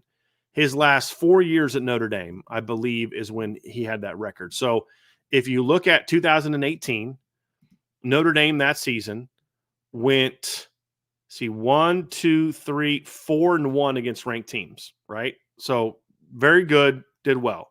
Now let's look at the next 3 years. In 2019, Notre Dame went 2-2 against ranked opponents, lost to Georgia, lost to Michigan, beat Navy, and beat Virginia. In 2020, Notre Dame went again 2-2 against ranked opponents, beat Clemson, beat North Carolina, lost to Clemson, lost to Alabama, 4-4. And then in 2021, his last season, they beat Wisconsin, lost to Cincinnati. 5-5 in his last 3 years at Notre Dame against top 25 teams. Marcus Freeman is now 9-4 against ranked opponents during his tenure at Notre Dame. He won 4 games against ranked opponents in 2022, right? So they beat BYU, beat Syracuse, beat Clemson, beat South Carolina, lost to Ohio State, lost to USC. So went 4-2 that year. Last season, Notre Dame beat Ohio State, or lost to Ohio State, beat Duke, lost to Louisville, beat USC, and then beat Oregon State I'm sorry, he's 8-4. That got him to 7-4. So hold on, 4-2. Louisville, Duke, USC, Oregon State. So that's 7-4. And then this year he beat A&M. So he's 8-4. 8-4 against top 25 teams. And he's coached 27 football games. Brian Kelly in 3 seasons where he coached in 38 football games. Because I don't put the bowl game on Kelly and I don't put the bowl game on Freeman. I don't count those. It's coach left, new coach takes over. That's not his team. It's not Brian Kelly's team anymore. It's not Marcus Freeman's team. It's just whatever. Nobody cares. Let's move on to the next one. Brian Kelly went 5-5 in 3 years, 38 games. Marcus Freeman's 8-4 in 27 games. Now, does that mean Marcus Freeman is the second coming? No, it doesn't mean Marcus Freeman's the second coming. Marcus Freeman has a lot to prove.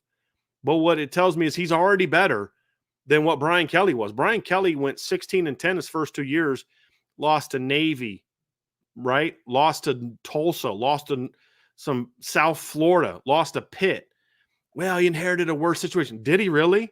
Yeah, he must have sucked to take over a team that had Michael Floyd and Kyle Rudolph and Tyler Eifert and Zach Martin and Chris Watt and Harrison Smith and Robert Blanton and Darren Walls and Gary Gray and Capron Lewis Moore and Lewis Nix. And, it must have sucked to take over that horrible situation. Trevor Robinson, Sear Wood, Theo Riddick. Boy, I don't know how the guy won a game with all the terrible players he took over in 2010, right? But let's also not pretend like Brian Kelly is a guy that is, is still that guy. Because what we saw from his last several years in Notre Dame is what Brian Kelly is going to do and what he has done at Texas A&M with one exception, right? So if we're going to be honest about that part, then we also have to be honest about, what else Brian Kelly has done in his career, especially the last almost decade. So since 2017, is he's going to lose the big games. That is who Brian Kelly is. He's going to lose the majority of the big games, I should say. Again, he's now 3-7.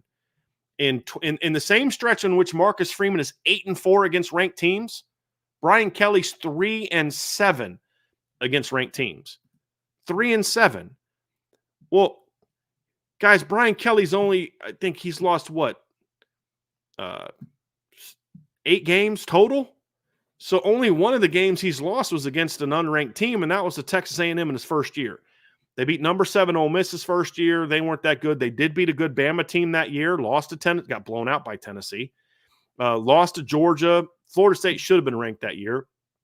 Go to 2023. They lose to a ranked Florida State team, lose to a ranked Ole Miss team, lose to a ranked Alabama team, and beat a ranked Missouri team. Do you know how many unranked games they lost last year? None. So if we're going to be honest about who Brian Kelly is, we got to be honest about who Brian Kelly is in every capacity. That means this. He's not going to recruit like you want him to. He's not going to develop a team you want him to. He's going to make excuses and blame everybody else while pretending to take the blame on himself. They are who they are, right? We're still here doing this. Well, yeah, of course you're still doing that because you're the head football coach and you refuse to take responsibility for the things that you do, right? And so they're going to continue losing most of the big games they play. They'll win some, but they're going to lose most. When you look at the rest of their schedule, and you look at South Carolina, they play Nichols this weekend, South Carolina, UCLA, South Alabama, at Arkansas, at Florida, Vanderbilt. They're going to win all those games. That means that, they play Ole Miss, at A&M, home against Bama, home against Oklahoma. They're going to go probably 2-2 in those games, maybe 1-3. Who knows? But it'll be good enough for him to keep his job. He'll probably 9-3, win a bowl game over some mediocre Big Ten or ACC team, and go 10-3. And LSU fans are going to do exactly what Notre Dame fans did for a long time, which is like, oh no, it's like I was listening. Like I actually, I'll give respect to Preston Guy because I watched that Tiger Bait show the other night and I couldn't help myself. I had to post in it as well. But Preston was basically saying, like, you're LSU. You should be in the playoff every year, competing for the playoff every year. And Mike Scarborough was real quick to toe the company line and be like, well, it's really hard and blah, blah, blah, blah. No, man, like, respect the Preston for still saying, hey, this is what the standard should be. And Mike Scarborough is the typical BK apologist, which is you got to lower the expectations. Lower the expectations so that way when you do have success, you can then go kiss Brian Kelly's behind and say, hey, boy, the purple-headed freak is getting it done over here, man.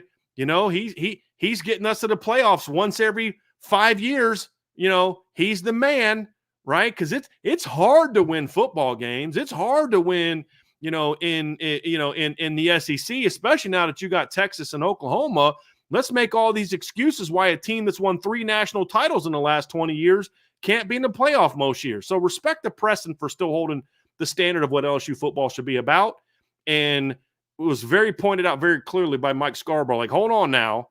That's not how we do things under Brian Kelly. Under Brian Kelly, we got to tamp expectations down. So when you do have success, we can all pretend that that clown is really a phenomenal coach. And if it wasn't for him, man, who knows where we would be.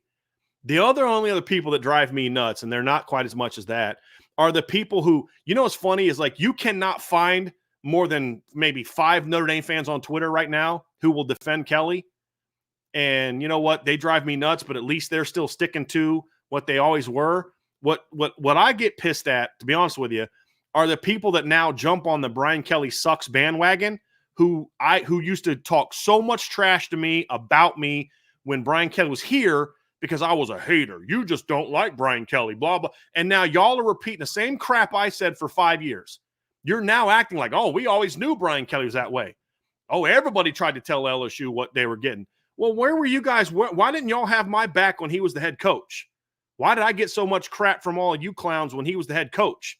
Now you want to jump on the bandwagon of let's hate on Brian Kelly, or not even hate on Brian Kelly. Let's call Brian Kelly out for who he is when you were the same people that were coming at me, kissing his butt, people in the media. Oh, Brian Kelly's this, Brian Kelly's that. The minute he's gone, man, y'all sound a lot like me. Where'd this come from? Well, why were you all so pissed at me for so many years when you already knew that was the case? Now you're coming to me and saying the same things I am, right? Now that he's gone. Now that you don't have to, you know, kiss up to the purple-headed monster anymore. You know what I mean? Screw that. Screw that. Right? But let's also not pretend that Brian Kelly's also not going to go out and win a bunch of games at LSU. He still is going to win a bunch of games at LSU. He's recruiting well enough to make them think he's recruiting well to allow them to then still go win a lot of games, right? So at least the people that are still on the Brian Kelly bandwagon and talking all that nonsense, at least they're being honest. That's what they believe. They're wrong. And there was this one guy on Twitter, I'm literally giving him data. And he would just ignore it all. Well, I know that Marcus Freeman, think about this. If Marcus Freeman beats Louisville in a month, he will have 3 times as many top 25 wins as Brian Kelly. Think about that at LSU. It'll be his 9th win over a ranked team, assuming they stay ranked, which I think they will. I think they'll beat Georgia Tech. Guys, I really like this Louisville football team. I think Notre Dame should beat them, but I really like this Louisville football team. He'll have 9 top 25 wins in 3 years. Brian Kelly's not going to face another ranked team by then. So, you know, but I present that data to him, and it's just like, la, la, la, la, la, la, la. Don't want to hear it, don't want to hear it, don't want to hear it. You know, I'm going to still stick to my I love Brian Kelly mantra because at least he's not Charlie Weiss or Bob Davie or Ty Willingham. I'm so over that. I was over that when Brian Kelly was the coach. You know, so, but he's still going to win a lot of games. He's still going to win 9 games a year. He's still going to keep people, happy enough to let him stay there. And he'll make a playoff run in the next 2-3 years. He will. Brian Kelly's going to make the playoff in the next couple of years. I'll be shocked if he doesn't. And then that'll give the LSU fans just enough of a taste to stay happy enough to, you know, live in the lower standard world of Brian Kelly. Right? Like that at least it's not as bad as it was under Orgeron, because he will have convinced them that 2019 never happened by then. Right? Like that, Orgeron's career started after he won the national title in 2019. That's basically the world that we live in. That's the world that LSU fans live in, because they are falling for the same crap in the media there that the people that cover Notre Dame fell into, and fans of Notre Dame, because we all want to believe the best about our coach, right? Let's be honest about that. In defense of LSU fans, I get it. You don't want to think that your coach is not the guy. It's okay when the guy sucks. When it's Billy Napier or somebody that needs to get fired, it's okay to admit that he stinks because you're ready to move on. it is hard business, and I'm being serious. It is hard to accept the fact that your good football coach, and Brian Kelly's a good football coach, isn't good enough, because it's a scary place to be as a fan, because he's not good enough to win it all, but he's also not bad enough to get fired. And that's where I think a lot of Notre Dame fans lived for a long time. Well, yeah, I know he's not good enough to win it all, but he's not going anywhere. So let me at least convince myself that the standard needs to be lowered, because then I can enjoy the success that they do have. I think that's what a lot of Notre Dame fans genuinely fell into, and I can accept that. My frustration was more for the people that covered the team that knew the things that I knew, that were unwilling to say it because they didn't want to get cut off or didn't want to have to deal with the aftermath. That's my issue. I don't actually have as much of an issue with the fans that convince themselves of that because it helped them sleep better at night. Because if you don't think you're capable of doing something because your coach is there and he's not going anywhere, that can be a sad place to live. So if you say, hey, listen, this is the new standard, so when you get there and that's more attainable, you can enjoy your team. I'm sympathetic to that. The ones I'm not sympathetic to are the ones who then would come give me hate and send just horrible. I've gotten worse messages in my DMs from Notre Dame fans than I ever got from LSU fans. Just mean, nasty things that they would say.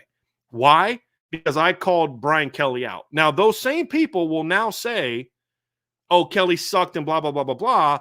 And I'm like, man, y'all don't know that I save every one of those DMs. Every one of them.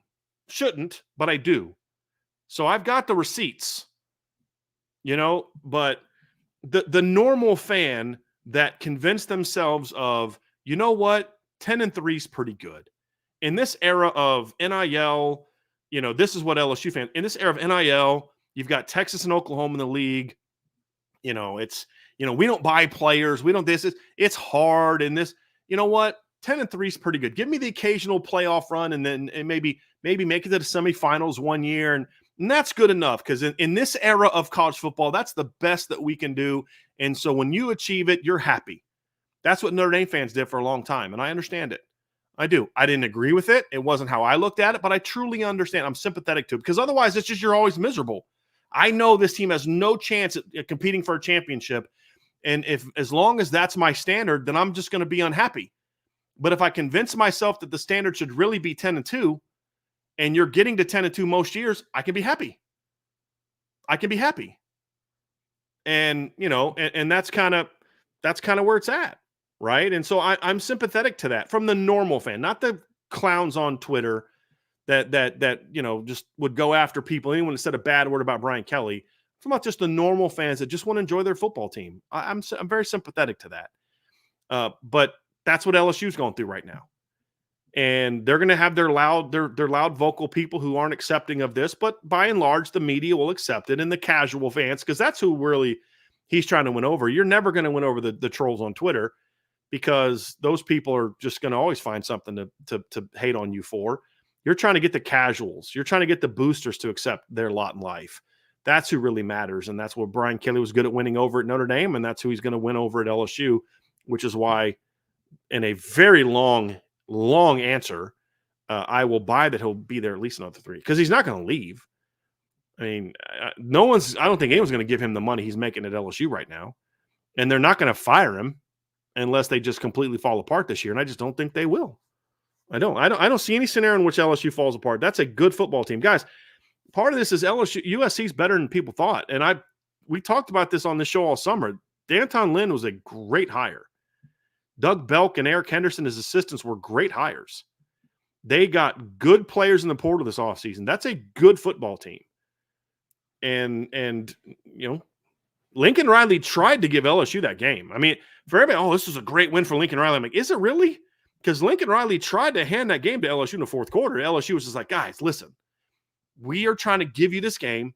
Will you please stop trying to give it back? Okay, just take the win. And LSU at USC finally said, okay, fine, we'll take the win.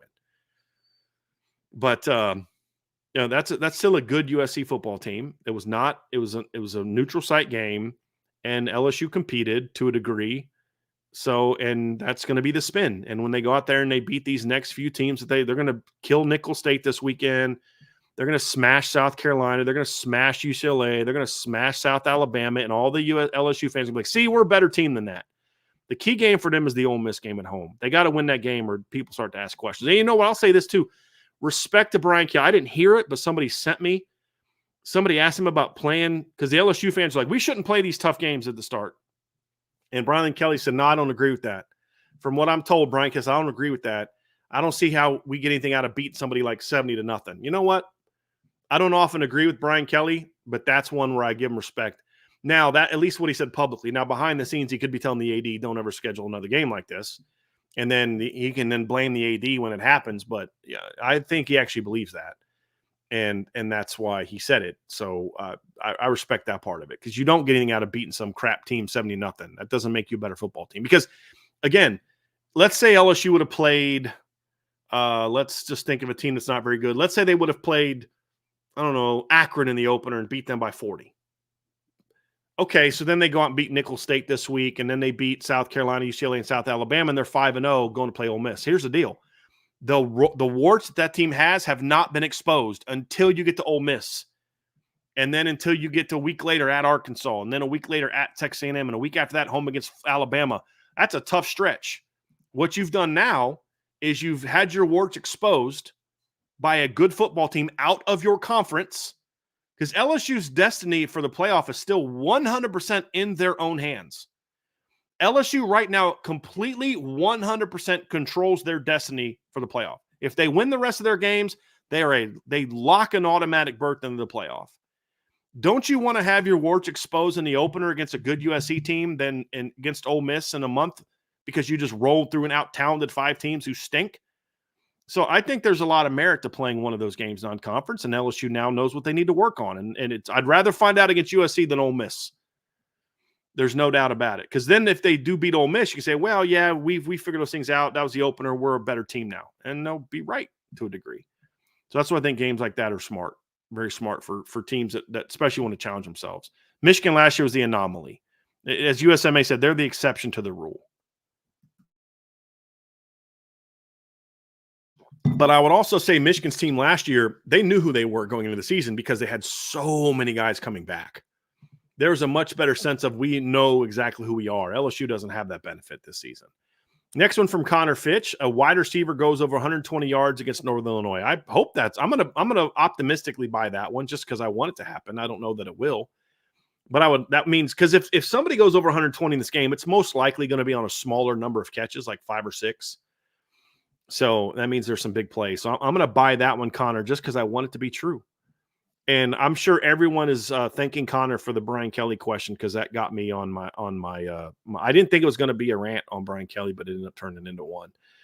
But yeah, that's a subject that still gets me a little fired up. And people say, well, why don't you just move on? If you guys knew the things I had to read in my DMs and the things that people would on my timeline that people will say to me, if you guys knew half the stuff that I have people sending me messages about things that people will say about me because of the fact that I was willing to call Bryan Kelly out, you would understand why I'm not as willing to just let it go. Because people tried to destroy my business because of my stances on Bryan Kelly, because I spoke the truth on Bryan Kelly. Right. And so, no, I'm not going to. That's not just a normal sports topic for me. People try to ruin my career. There's another Notre Dame site that has lied about me about stuff. They've tried to tell people I was banned from campus, and it all goes back to all that stuff. And so, no, I take that very personally, but it's also true. So you want to know why I don't let that one go as well as maybe I should some other things? That's why. Because people some of the stuff that I had to read that people said to me that made things personal. It wasn't even, hey, I think you're wrong. Like the guy I was debating about on Twitter the other day is totally respectful the whole time. We disagree. He was ignoring stuff, but he was real respectful. That's rare when it comes to the Bryan Kelly stuff, right? Like very rare. There's some pretty awful stuff. And some of those people still say those things. That's why I took the stance I have on Twitter. If you make it personal, I'm just going to block you. I don't really care. It's not about you disagreeing with me. It's about if you make it personal, I'm just going to block you because I don't have time for that stuff. Because I don't deal with that stuff anymore. But that stuff used to really bother me. It did. It doesn't anymore, but it did. But it doesn't bother me that it said now, but I still have that sort of, I went through hell because of that guy, because I took a stand against that guy. And so when he shows himself to be exactly who I said he was, that I called all that hell for, yeah, I'm going to still have some feelings about that and want to make it said, just to remind people, hey, I told you this is who he is. And fortunately, he's proven me to be correct again on that one. So I think for you guys, the IB people, IB Nation, I do think it's important that you guys understand why that's still such a topic that fires me up the way that it does. It's not just about, oh, I have a thing with Brian Kelly. It's that. It goes way beyond just, why do you still think about Brian Kelly? It's because when I think about Brian Kelly, I think of years of having to deal with that stuff from people. Years. So, yeah, that's my thing. I am Tenzin. Bias to hold. Florida State is still a bowl team. So, I'm going to look at this one and say, I said last week, I didn't see, I think I don't know what my exact words were, but I was like, I just didn't see how they were going to lose to Boston College. Detroit Hunter's been saying for like 3 months that Florida State's going to start 0-2. And I was like, no way, man. I don't see it. But I'm looking at them now, guys. They lost to Georgia Tech and Boston College, convincingly lost to Boston College. And honestly, if Georgia Tech didn't have a couple mistakes, they would have. And if DJ Uiagalelei doesn't have two huge fourth down throws late in that game, they lose to Georgia Tech by double digits as well. Memphis can beat them. Cal can beat them. SMU can beat them. The way that they played against BC, Clemson can beat them. Duke can beat them. Miami will beat them. North Carolina can beat them. Notre Dame will kill them. Charleston Southern, they'll win, and Florida can beat them. Like, I got to see evidence that they're going to be better than what they were. I got to see evidence that they haven't quit. Like, I think they quit. I think that team quit. And I don't know what you're going to have to do to get them back on track. But, and this is I get so sick of the lazy takes on DJ Uiagalelei. It's like everything he does wrong. Like, he has not played well, but again, if it wasn't for throws he made against Georgia Tech, that's a double-digit loss. And I'm seeing it now. There's this a ridiculous take in the chat. DJ is poison everywhere he's been. That's utter nonsense. Some guy on Locked On podcast the other day is like, you can't win a conference championship with DJ Uiagalelei as your quarterback. And I'm thinking, wasn't he the starting quarterback for the conference champion in that league 2 years ago? Right? I mean, like, look, the way that he is treated by people is just nuts. Is he a very good quarterback? No, he's not a very good quarterback. He's not. He's not even the top 3 or 4 of problems for them. There's 4 or 5 balls where he threw to guys and they just hit him right in the hands. They dropped it. Like, oh, well, it's because they don't have faith in him. They don't have faith in him to catch balls and hit him right in the hands. Right? Like, is he a problem? Yeah, he's a problem. He's not playing well. Is he the top problem? Heck no. He's not the reason their O-line's soft. He's not the reason their receivers can't catch the ball. He's not the reason their receivers get no separation. He's not the reason that Boston College ran for 260 yards against them. That's DJ's fault. That team is soft. And I don't use that word lightly, but that team is super soft. And I mean, like Josh Finn in the chat, I mean, they whined, they quit last year. The whole team opted out. They sue in the ACC. But I think it's more than just that. This is what I said all offseason is what's so hard to evaluate teams in the portal era. Because you're going to have teams that build their program in the portal, and we've seen it already. Michigan State in 2021 goes to the portal and rebuilds their team. They win 11 games, beat Michigan. That's the last time Michigan lost a regular season game. Well, up until this weekend because they're going to lose this weekend. But prior to that was back in 2021 against Michigan State. That team was built entirely off of the portal. So then they come out the next year, do the same exact thing, and they're terrible.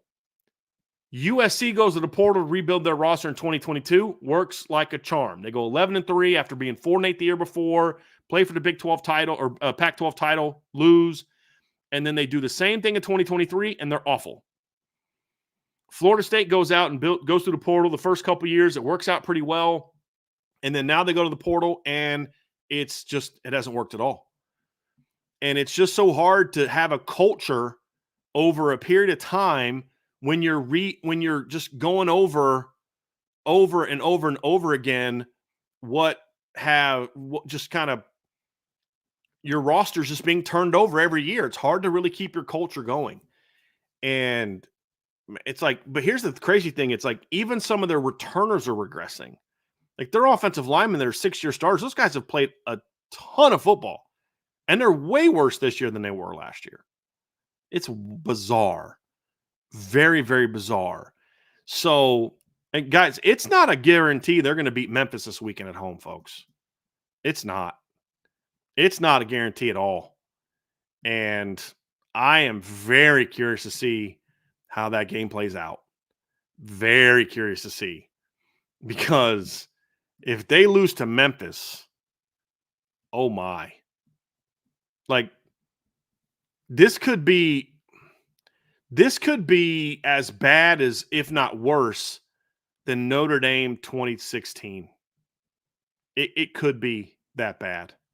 So right now, I'm selling that they're a bowl team. They got to show me something. They got to show me, because, like, hey, here's the thing, guys.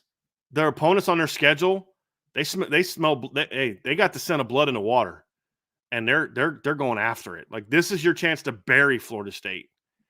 And teams in the ACC not only want to bury Florida State because it's a chance for them to win, they want to bury Florida State also because let's not kid ourselves. There's a lot of teams that have some animosity towards Florida State because it's not the lawsuit. Look, they understand. Hey, look, you got to do what you got to do. It's the we're better than all of you mentality that Florida State has. That's what pisses people off. Not that they're suing because they want more money. People understand the financial things. It's the way that we're better than all of you. You're beneath us. And now you get a chance to say, no, you're not. No, we're not. You're not better than us. And they're going to go at them hard. If they don't rebound this weekend against Memphis, they will not make a bowl game. They will not make a bowl game. And that's going to get ugly. Buy, sell, hold for my M10s, and USC now has now become the most difficult game remaining after game one. Yeah, I think that's kind of always been true. I mean, we talked about this offseason. Like, some of you are surprised that USC is really good. I'm not. Right? Like, I got Florida State wrong big time, but I didn't get USC wrong, at least not after one game, if we're going to have overreactions to one game. So, man, that's yeah, I mean, Louisville's going to be in the conversation. It's Louisville and USC right now are the top two teams that are going to play. I'm going to give you USC the advantage because it's a road game. But those are the two best teams left. Buy, sell, hold from my M10s, and 2 or more Notre Dame defensive backs will have 5 interceptions in your 12+1 stat format. I don't know that that'll be the case. But, Don Schuler getting a pick in game one and Xavier Watts getting a pick in game one certainly helps. Christian Gray almost got 2. It's possible. It's possible, but I'm going to sell it just because, I mean, has that I don't know when the last time that's happened at Notre Dame or if that's – I'm going to go through the interception numbers here recently and see if they've come close to that in recent years. I mean, there's been a lot of years they don't have – top guy didn't have 5. Let's see. Last year, 7-3. Year before that, 6-1, top 2. 3-3, 1, 4-2, 4-2, 3-2, 2-1, 2-2, 4-4. So 2014 was the closest with Matthias Farley and Cole Luke. 3-2, 7-4. So 2012 was close with Bennett Jackson at 4 and Manti at 7. 2011, 2-2. 2010, it was 7-3. 2009, 5-2. So I mean, you go back to 2009, and they've only been close twice. So I guess it's possible. It's possible. And if we go to the earlier question about Notre Dame setting the record in interceptions, if that turns out to be true or even close to true, it's going to be almost impossible to not have 2 guys with 5. So they certainly got off to a good start. I'm gonna sell it for now, but it's a lot more likely now than it would have been a week ago. And number one in defense, eliminating DBs makes it tough. In the past, I would have probably agreed with you, but Notre Dame has 5 DBs on the field more often now than they have in the past. And the way that Notre Dame runs their defense, I mean, you don't see a lot of Notre Dame linebackers under Al Golden making a lot of interceptions. It's just not the way that the defense is run. I mean, last year you had 1 from Jack Kaiser. 2022, you had 1 from Maris Leofau. You only have 2 interceptions the last 2 years from your linebackers. So, in theory, I agree with you on that. The way that Notre Dame runs their defense, it's geared towards their defensive backs making the interceptions. So, I mean, like last year, they had a good number of interceptions. They had 16 last year. Only 1 of them was from a DB.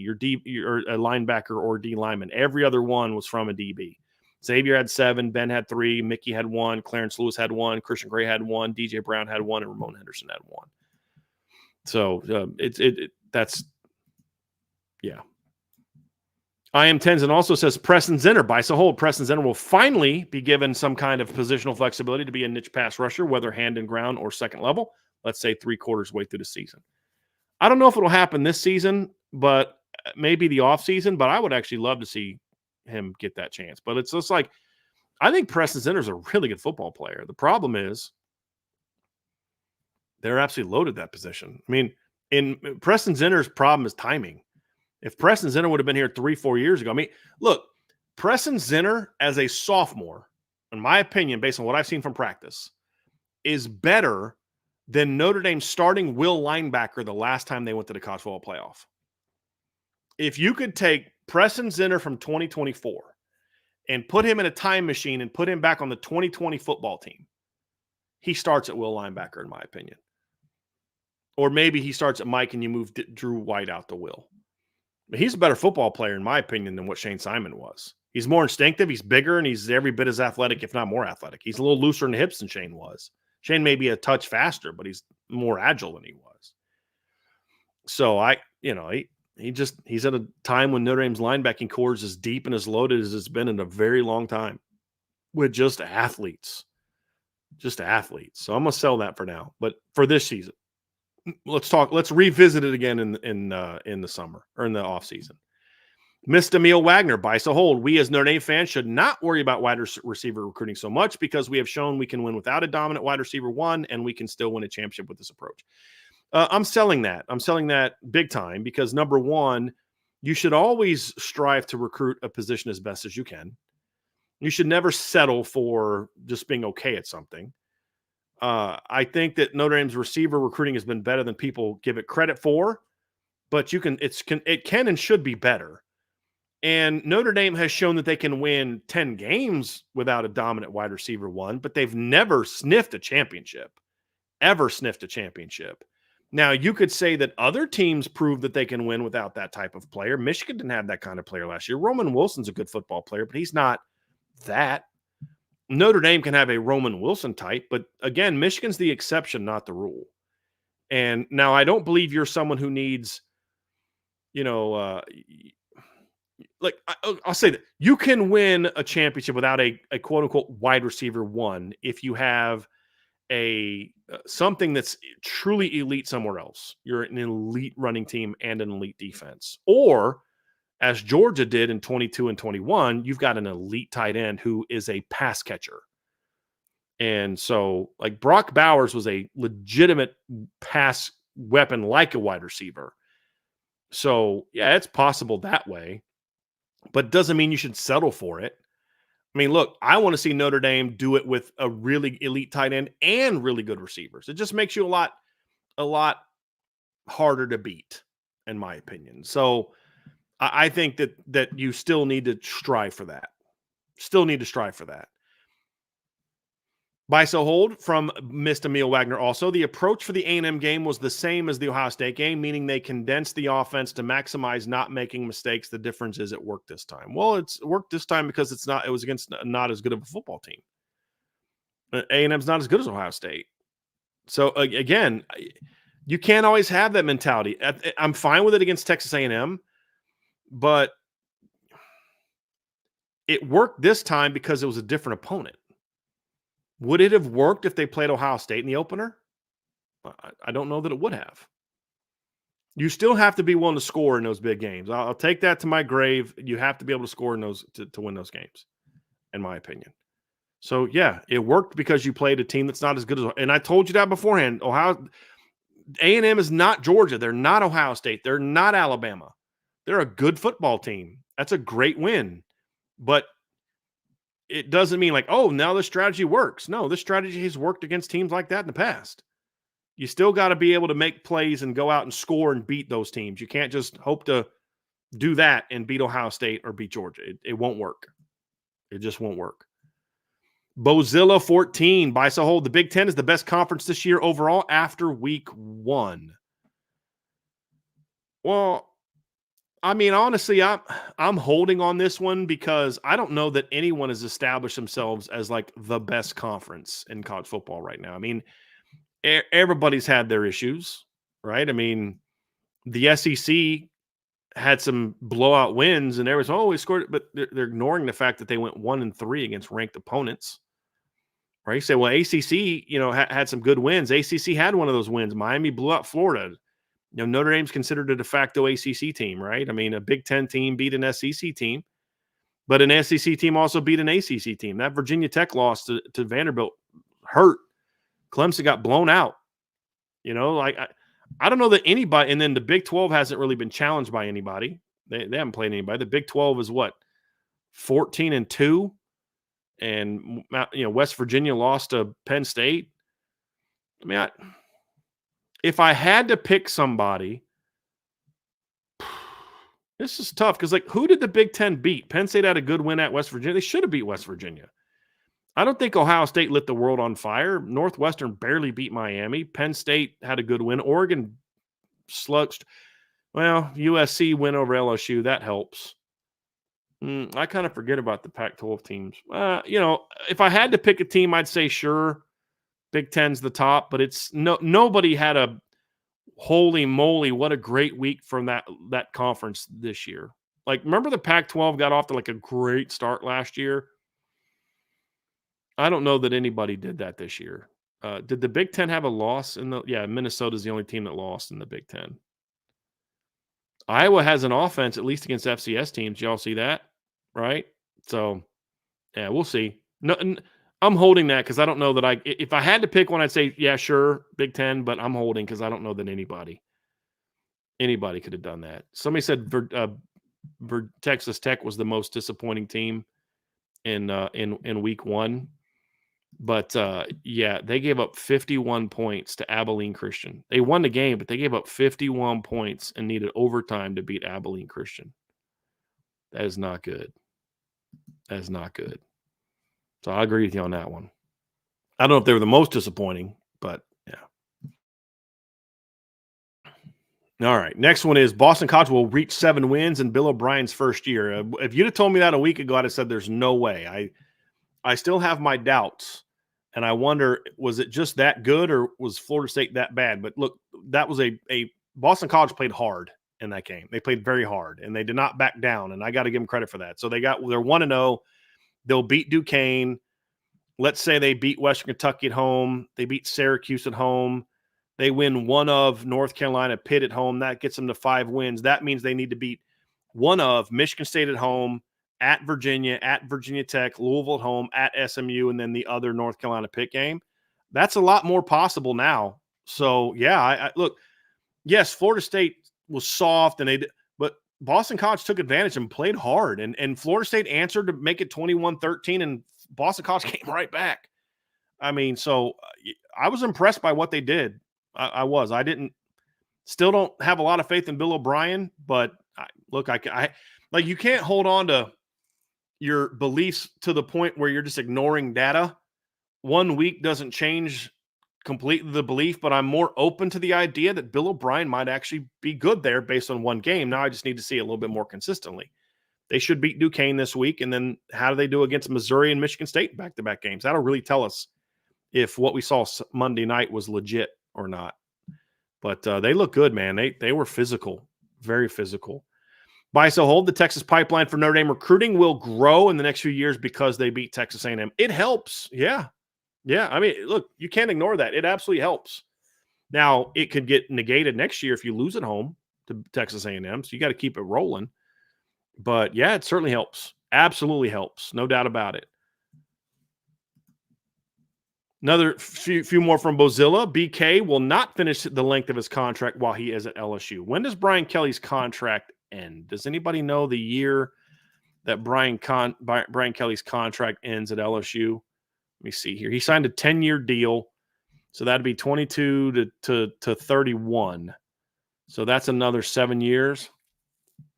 I'll buy that. Now, that may be he leaves on good terms, right? So if it takes him from 22 to 31, yeah, I don't think he coaches the entire contract. I don't. I mean, he coached, 11 years at Notre Dame, right? 12 years, 11 years at Notre Dame, 12 years at Notre Dame. But he was a lot younger guy when he took over Notre Dame. I mean, Brian Kelly's 62 years old. So when he gets to 2031, he'll be almost 70. So, yeah, I'll buy that. Marcus Freeman, buy, sell, hold. Marcus Freeman will always play to not make mistakes in big games. Well, look, the evidence buy so far. I mean, I don't know if he always will, but for now, yeah, I buy that because, look, that's the only evidence we have. That's what he's done in big games so far. Yeah, I can't. Now, what I will say this about Marcus Freeman is I do think that he is also someone who's not so stubborn that he won't learn from his mistakes. And if they go out and play a game where they actually execute and still lose because of that, then I think he'll change. But until we see evidence otherwise, yeah, that's pretty much what we've seen from him in his tenure at Notre Dame. So, especially if they're playing a team with a good defense, like he's been more aggressive in some of these bigger games or perceived big games when the team's defense isn't very good. But against teams that have really good defenses, he puts a lot on his defense, and I don't think that's necessarily the best way to go, but we'll see. Buy, sell, hold. When Al Washington becomes a head coach somewhere, he will struggle with the organization part of recruiting and knowing what recruits to prioritize. I'll sell that.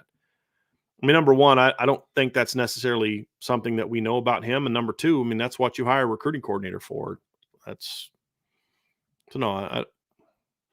sell that. Look, this past year, especially, Al Washington has known exactly who he wants. My issue is more of I don't know that he should. I don't agree with him that that's all of who he should want. I've had some disagreements in that regard, certainly. But it's been a plan. I just haven't always liked the plan, but it's been a plan. So, yeah, I'll disagree with that to a degree. Let's get to some more here of these buy, sell, holds. We have from Ram Cray with this win, buy, sell, hold, with this win over Texas A&M. Marcus Freeman has moved Notre Dame and Notre Dame fans beyond BK PTSD. Nope, I will sell that because with all due respect to my friend Ram Cray, you were freaking out last week going to the Texas A&M game. And you're someone who has already, I believe, if I saw correctly in the boards, I could be mistaken. It might have been before the game, but somewhat poo-pooing the win a little bit. So, yeah, the next time Notre Dame plays a big game, you that'll still creep up most likely in your head, and it'll certainly still creep up in other people's heads. Because, listen, the A&M game was a huge win, folks, but this isn't that we've arrived and we're now, Lou Holtz 88 to 93 Notre Dame. No, there's still a lot to prove. This team's got a lot to prove. And, no, they've moved beyond it maybe for Northern Illinois, but it'll be back against Louisville. And if they handle it against Louisville, it'll be back for Georgia Tech.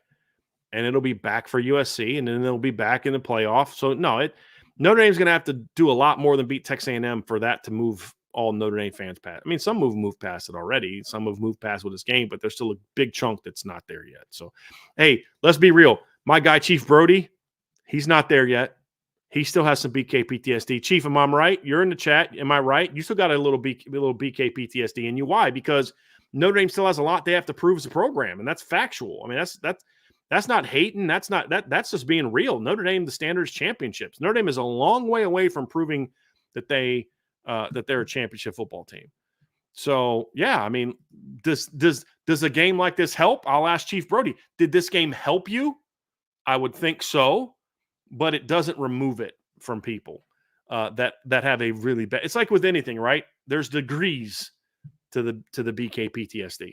Some people, it's moderate case, maybe that's gone. But the people that have the severe case, it's still there. But Chief said, look, it definitely helps. But again, it's not the kind of win that just erases it all. There's still a lot to be proved for this football team. Southside Chirish by Sahol. Notre Dame has 3 or more freshman All-Americans counted in the way the national media does it, with redshirting being eligible. Well, I think they could have that without that. Look, one of my bold predictions before the year was that Notre Dame would have two true freshman All-Americans on defense. And I'm still sticking to that. It's one game, but I see Kingston doing that. And I think we saw a little bit of Leonard Moore on Saturday, right? We certainly saw he played 5 snaps on Saturday. He's only going to play more, right? We saw a little bit of Bryce Young on Saturday. He's going to keep playing more. So yeah,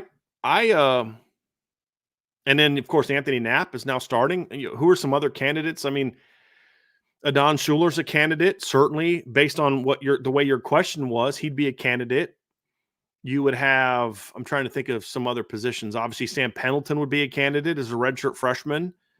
But if the media would count them, but the problem is that Notre Dame doesn't list those guys as redshirt freshmen, so the media will look at the roster and not recognize them as redshirt freshmen. They'll look at them as sophomores. So that's what makes it a little bit challenging. But if the media did it, yeah, I would fully expect there to be 3. Certainly. 1 offensive lineman, maybe 2, and then, of course, the at least a couple guys on the defensive side of the ball. So, yeah, I think it's certainly possible. I'll buy that one. Tatted up Irishman. By Sahol, 23 points would be enough points to win 10 more times this year. Certainly buy. 12-0 is a safer bet than 10-2 for the season now. Buy. I look, I still have them at 11-1. I expected them to beat A&M, and I still picked 11-1 because I think they'll drop a game. So I'm not quite ready to get there yet. But if you said, hey, Bryan, here's $1,000 and you have to pick one of these 2. You can't keep the money. You can't pocket it. Can't put it, can't invest it. Can't put it in a money market account. Can't put it in your Capital One thing. You gotta spend it on a bet. You got to bet that Notre Dame's either going to go 12-0 or 10-2. Right now, I'd put it on Notre Dame go 12-0. Absolutely. Because the only way they got to 10-2, in my opinion, was they lost Saturday. That was the only way Notre Dame's going to go 10-2 is if they lost A&M. So, yeah. No, I am definitely not in the 10-2 category. So, yeah, I buy that. Definitely a safer bet. Buy, sell, hold from Tatted Up Irishman. Riley Leonard will run more this week than the coaches want him to just because he likes running. I'll sell that. I don't know that I think he likes running, but I don't think he runs just to run. I think he'd be more than comfortable sitting back in the pocket and having success. I have an interesting article that I'm going to put up here in the next day or two that's going to talk about what I think this game for A&M meant for Riley Leonard and what it could maybe mean for them moving forward, for him moving forward. But no, I don't think he's going to run just to run. I look to the really specific aspects of your question. I could see a scenario where you could say quarterbacks always like him, always run more than coaches want because that's just their nature. But I don't there's 2023. He only ran 4 times against Lafayette. He only ran 4 times against UConn because those are games that blew those teams, or Duke blew those teams out. He didn't run a lot in those games. So no, I don't think he'll run necessarily more than the coaches want. I think they'll want him always to, if it's not there, take off and get what you can get. That should always be there. You don't want to tamp that down. That's what they did to Brandon Wimbush, and it was one of the many things that kind of ruined him, is they kind of overemphasized don't run, and then it kind of neutered him, and he wouldn't run when he needed to, and he wasn't as effective. So you got to be careful with that. And then last buy, sell, hold, we will see from Tatted Up Irishman anyway, we will see 3 quarterbacks this week get snaps in the game. I'm going to hold on that for now because I don't know what their strategy is, and I feel like that's a little disrespectful to Northern Illinois, who's a good football team.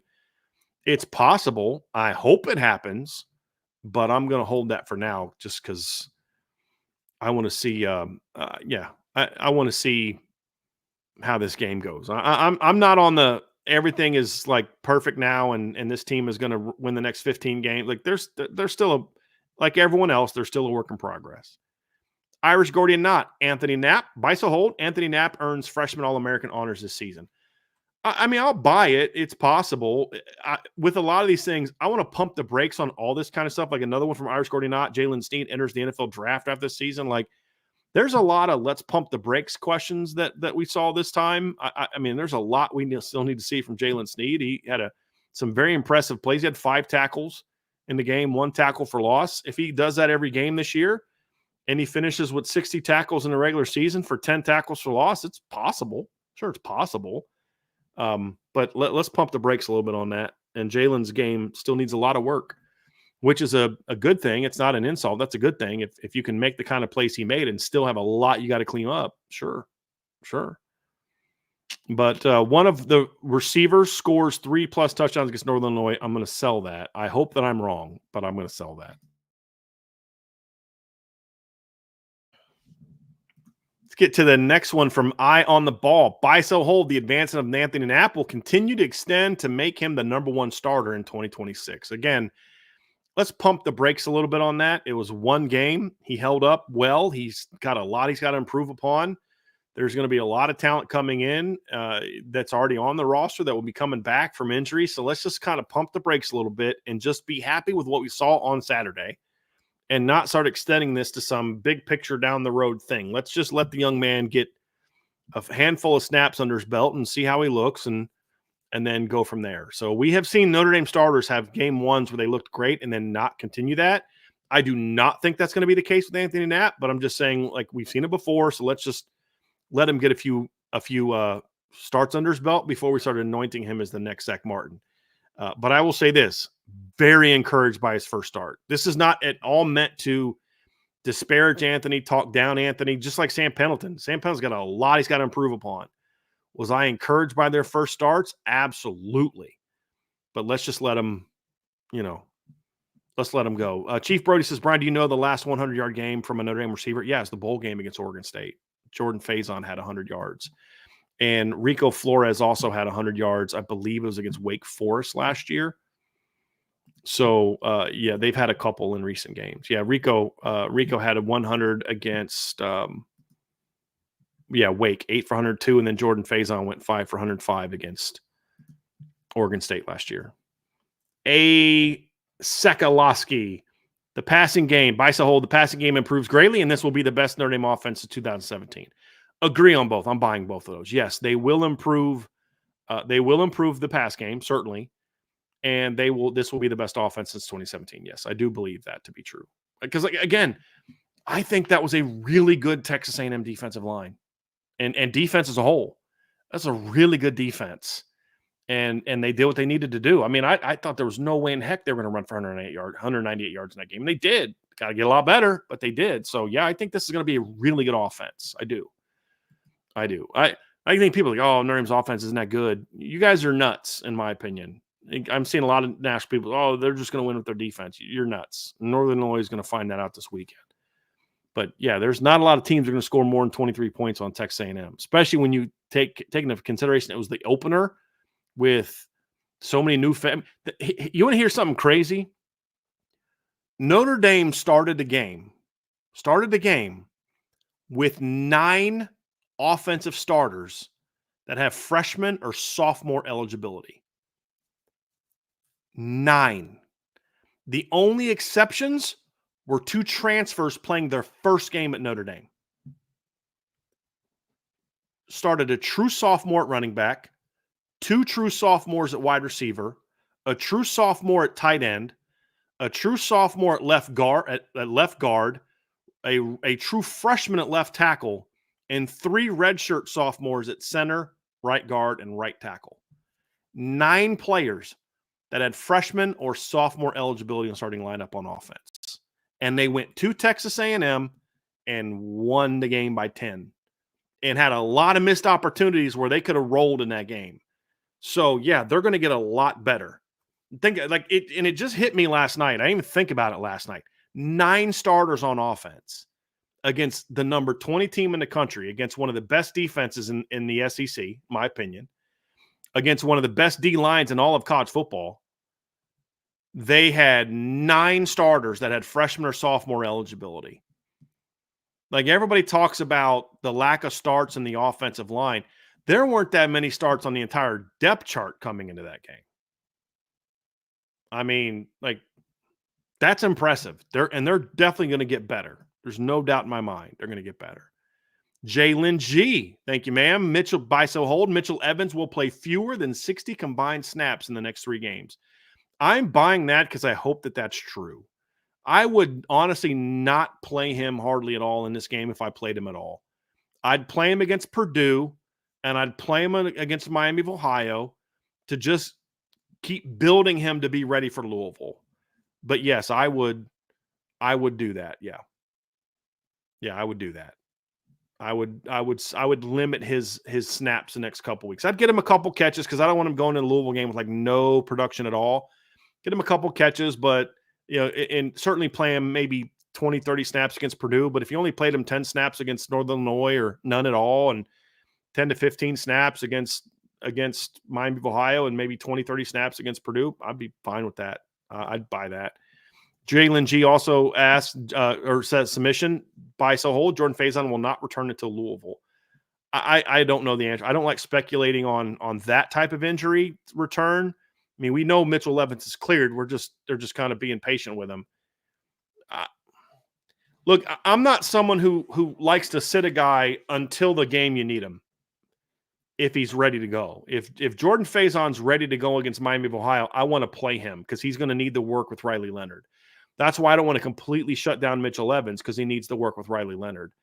But could there be a scenario where Jordan Faison's not ready to Louisville? I could see that. I mean, the ankle sprains are not – they're not things that you want to rush back because they can linger for a long – I mean, it's going to linger to a degree. But if you get back too soon from that, it could – and I learned that the hard way because like an idiot, when my ankle started feeling better my sophomore year, I didn't tape it for a game. And, of course, I got it rolled up on.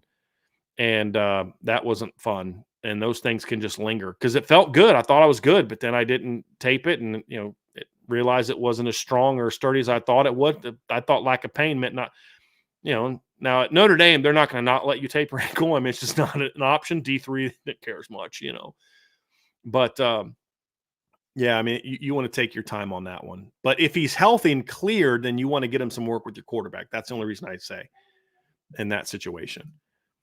Got one from Hayden32. Got several Biso Hold submissions.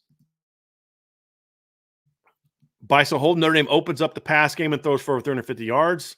As a team, I mean, I could see that. I'm going to sell it because I think this is a better secondary than that, but it's certainly possible. And I don't know that Notre Dame will open it up that much, but it's possible. Biso Hold, we will see CJ Carr in the second half Saturday. I hope that's a bye, but I don't know that this will be the game where you see CJ. This might be a game where you see Steve first and then Kenny. But, yeah, we'll see. I'm going to sell that for now because, again, I don't know that they're going to blow Northern Illinois out that you're going to get a third quarterback in the game. I mean, that means you got to be blowing that team out in the third quarter and get Steve Angeli in the third quarter. And then, because Steve Angeli needs to work. He's the backup. He needs to work first. Then you get those other guys in. Biso Hold, we have 2 players who surpass 100 yards receiving and 2 players surpass 100 yards rushing. Well, I could see the rushing one. I don't know that you'll do both. I could see them doing 200s in passing or 200s in rushing, but I don't think you're going to have both in both. Not against the guys. I'm telling you, this is a quality defense. Not one that Notre Dame shouldn't have success against, but this is not some slouch, sucky defense that you're just going to go out there and just destroy. If Notre Dame does that, I'll say this, Hayden, if they do that right there, then that's going to be a phenomenal performance, and we're all going to be super fired up about this game. But look, Notre Dame should beat Northern Illinois. They should beat them convincingly, but this team is not some garbage Bowling Green type of team, New Mexico type of team that you're just going to beat by 50 just because you're there. It's not going to be that. It really is. This is a quality football team. It's a well-coached football team that is, and a very experienced football team. They have a lot of guys back that played a lot of snaps last year. So if they have that kind of performance, that's impressive. Biso Hold, 4+ turnovers on defense. I'm going to sell that. I think maybe get 2 or 3. I don't know that they'll get to 4. Northern Illinois is not a team that turns the ball over a whole lot. They were They were actually pretty decent at that last season. Last year, Northern Illinois ranked, let me go to 23. I believe they were top 40 in fewest turnovers. Actually, they were 63rd. Actually, they weren't as good as I thought. They had 18 turnovers last year. So they weren't as good as I thought that they were. But they never had more than 3. They had 4 games with 3. They had 3 against Southern Illinois, 3 against Tulsa, 3 against Central Michigan, 3 against Ball State. They haven't had more than 4 since Toledo, middle of 2022. So I'm going to sell that, but it'd be nice if they did. But this is a very experienced football team that I don't see them kind of beating themselves. You're going to have to go out and earn that win and earn a convincing win, and I think Notre Dame will. Bracketed cover 3 with a few submissions. Buy, sell, hold. The opening game win over the Aggies was the most important win of Coach Marcus Freeman's young career as a head coach. Yeah, I'm sympathetic to it. And if you feel that way, I will not disagree with you. I'm going to sell it because I still feel like that Clemson game in 2022 was the most important one. And I'm going to go back to this because if you don't win that one, I don't know that you're here right now as in the position you are. Now, he's not going to get fired. I mean, like, I don't know that you're in the position you're in. I don't know if you would have had the buy-in to finish the season the way they did. I don't know if you would have had the same level of buy-in in the offseason, recruiting-wise, commitment-wise. That Clemson win was so desperately needed. And I know that kind of, you kind of remember that win and you forget about there was a lot of angst amongst the fan base going into that game. I mean, that was one of those games where it's kind of like, boy, they better win this one. And I thought they were, but that was, you think about it. Notre Dame at that time was 5-3. They were coming off of a really nice win over Syracuse, which was a good win, but some sloppiness. You were sloppy against UNLV. You had just lost to Stanford 3 weeks prior. People were still pissed about the Marshall game, rightfully so. You lose that game and go to 5-4, and you've got Navy coming up next. I don't know how that team would have handled that, and if they would have had the potential collapse after that they did. I don't know where this football team is. I really don't. I think that win was bigger. And Jonah, I think that's Kuchowicz, said, USC last year was big too. Now, looking back, USC wasn't as good as their ranking was, but I think Notre Dame also partly factored into why they collapsed. They were undefeated top 10 team. You lose that game and you've now lost 3 of 4. Again, I don't know that you're here. I don't know that Riley Leonard's here if you do that. I don't know that some of the other guys are still here if you do that. I still go back to say 22 Clemson was the game that rebounded Notre Dame and kind of got them rolling under Marcus Freeman. I really think that because, if you go back and look at where Notre Dame is, they're 11-3 this past year. They 3-1. So they're 14-4 since then. Prior to that game, Freeman as a head coach was 5-4 if you count the Oklahoma State game. That was the game that I think kind of launched this thing and got it rolling. That's kind of how I feel about it. So that's still the biggest game for me. But if you want to go A&M, I'm not going to tell you you're wrong. I definitely understand where you're coming from.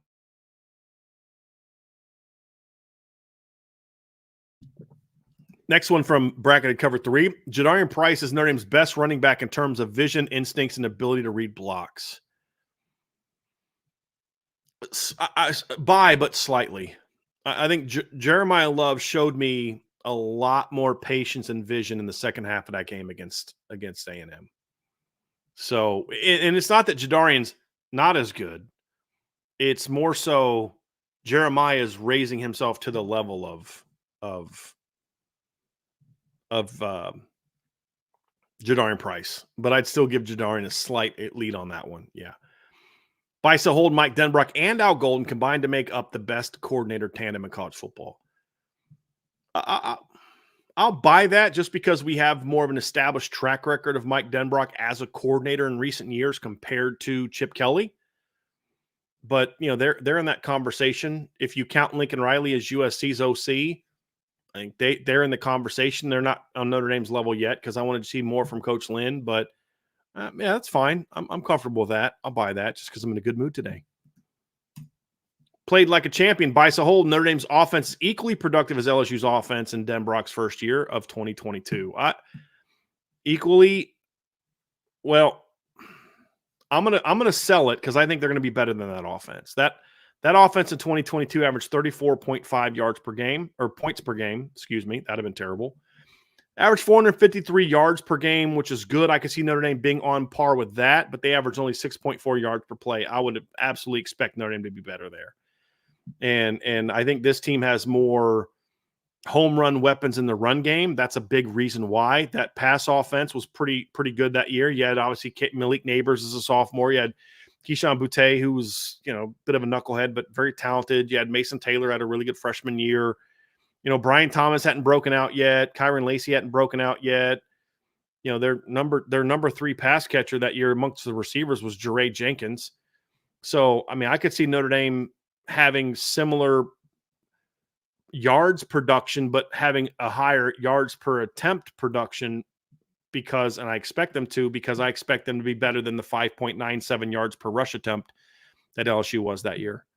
So, yeah, I think they won't be as good as Denbrock's offense last year, but I think they'll be better than his offense in 2022. And he walks into a better situation too defensively, and that helps. A really good defense can be a great asset to a really good to an offense, no question.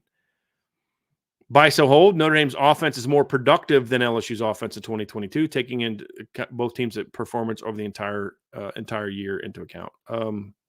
Yeah, buy that. I should have read the second part before I answered the first part the way that I did. So I'm selling the first part, buying the second one. It'll be better. Buy, sell, hold from Play Like a Champion. Notre Dame's wide receivers blocked below average Saturday night. Sell. They were not below average. I'd say they were slightly above average. They had some whiffs, certainly. They also had some big blocks in the game as well. Buy, sell, hold. Notre Dame's tight ends blocked average Saturday night. I'd say on the whole, yes, they had some very good blocks, some not very good blocks. They had a holding penalty that hurts that. So I would say both of them blocked probably slightly above average in the game. So I'm actually going to sell both of those because I think the receiving core was definitely better than below average. And I think that the tight ends were probably slightly above average. Neither were great, but they were above average in the game. I mean, look, you just on Jaden Thomas's block alone that sparked the touchdown. That was a huge play. Huge play. And he had a great block on that. So ATX Sam said that stands for Austin, Texas Sam. So I'm going to stick to ATX Sam, but I'll let Vince know that it is not a Texas Sam. But buy, sell, hold. Well, only one of Al Golden and Mike Mickens are on the coaching staff next year. I'm going to sell that just because I don't want to think about that right now. There's 11 games left in the regular season. I am not worried about next season right now. And I'm going to sell that because right now I'm focused on that, and I hope that they're all there. Buy, sell, hold. Oregon's lackluster showing against Idaho is less of a week 1 blip and more of a sign that they aren't the elite team some make them out to be. I sell that. I don't tend to overreact to week 1s that are, I mean, unless you're just really, really bad. But if you look at Oregon in that game, I'm going to pull up the stats from that game. The stats of the game do not reflect the score. If you look at that, Oregon outgained them 487 to 217. They passed for 380 yards, threw for a lot of attempts. They went 7 of 16 on third down. They just couldn't put the ball in the end zone. I mean, that's really what it came down to. They just couldn't put the ball in the end zone. They missed a field goal. They had a fumble deep in territory. They fumbled at the 22-yard line. That was another scoring drive down. They had a turnover on downs in near midfield.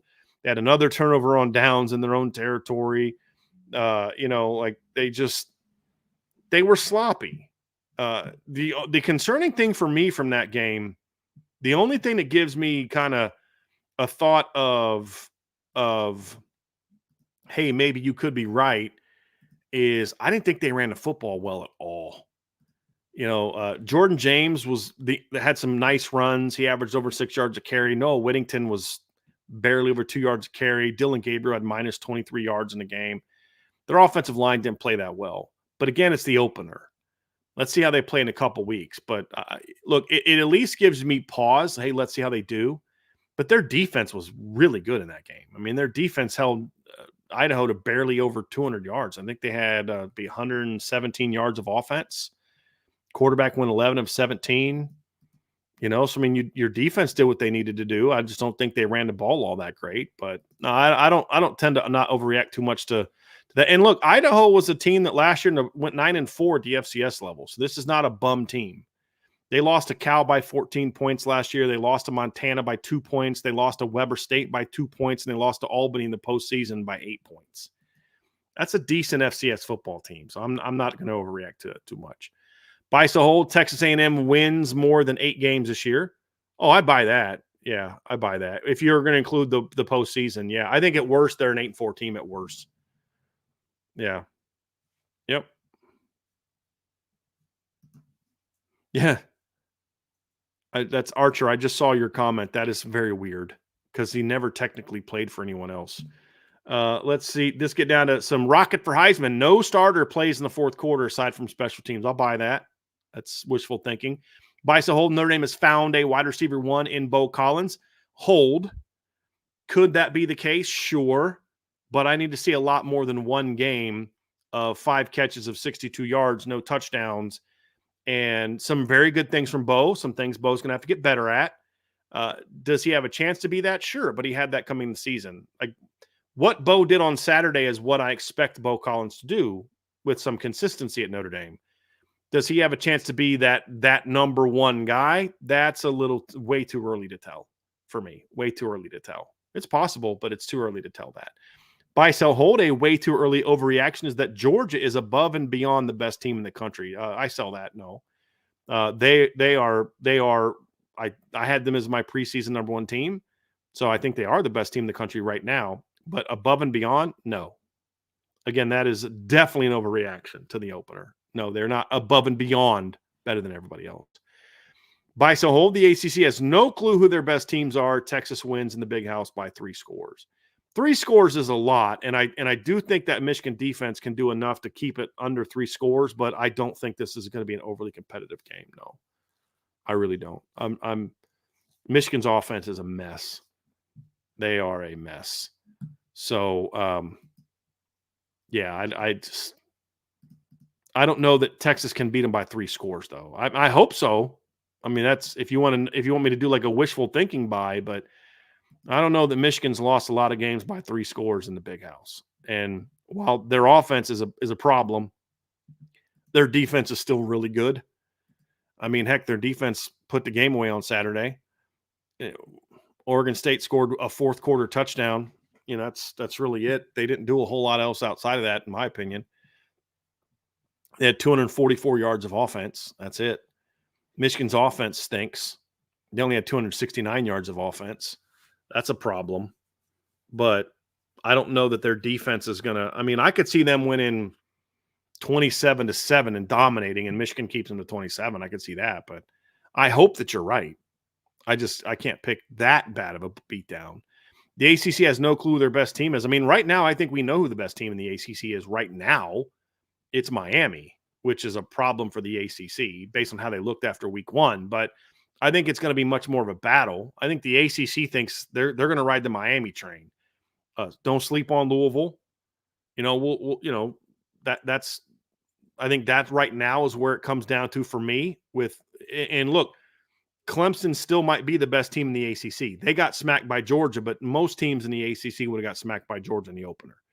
Let's not discount Clemson just yet because you got to take into account who they play. Yeah, Clemson did not look nearly as good as Louisville did in the opener. Well, that's because Louisville played Austin Peay and Clemson played Georgia in Atlanta. Flip it, and we're having a different conversation. Miami played at Florida. Flip it and have Miami play Georgia in Atlanta and let Clemson go down and play Florida. And we're probably saying, yeah, Clemson's the best team in the ACC right now.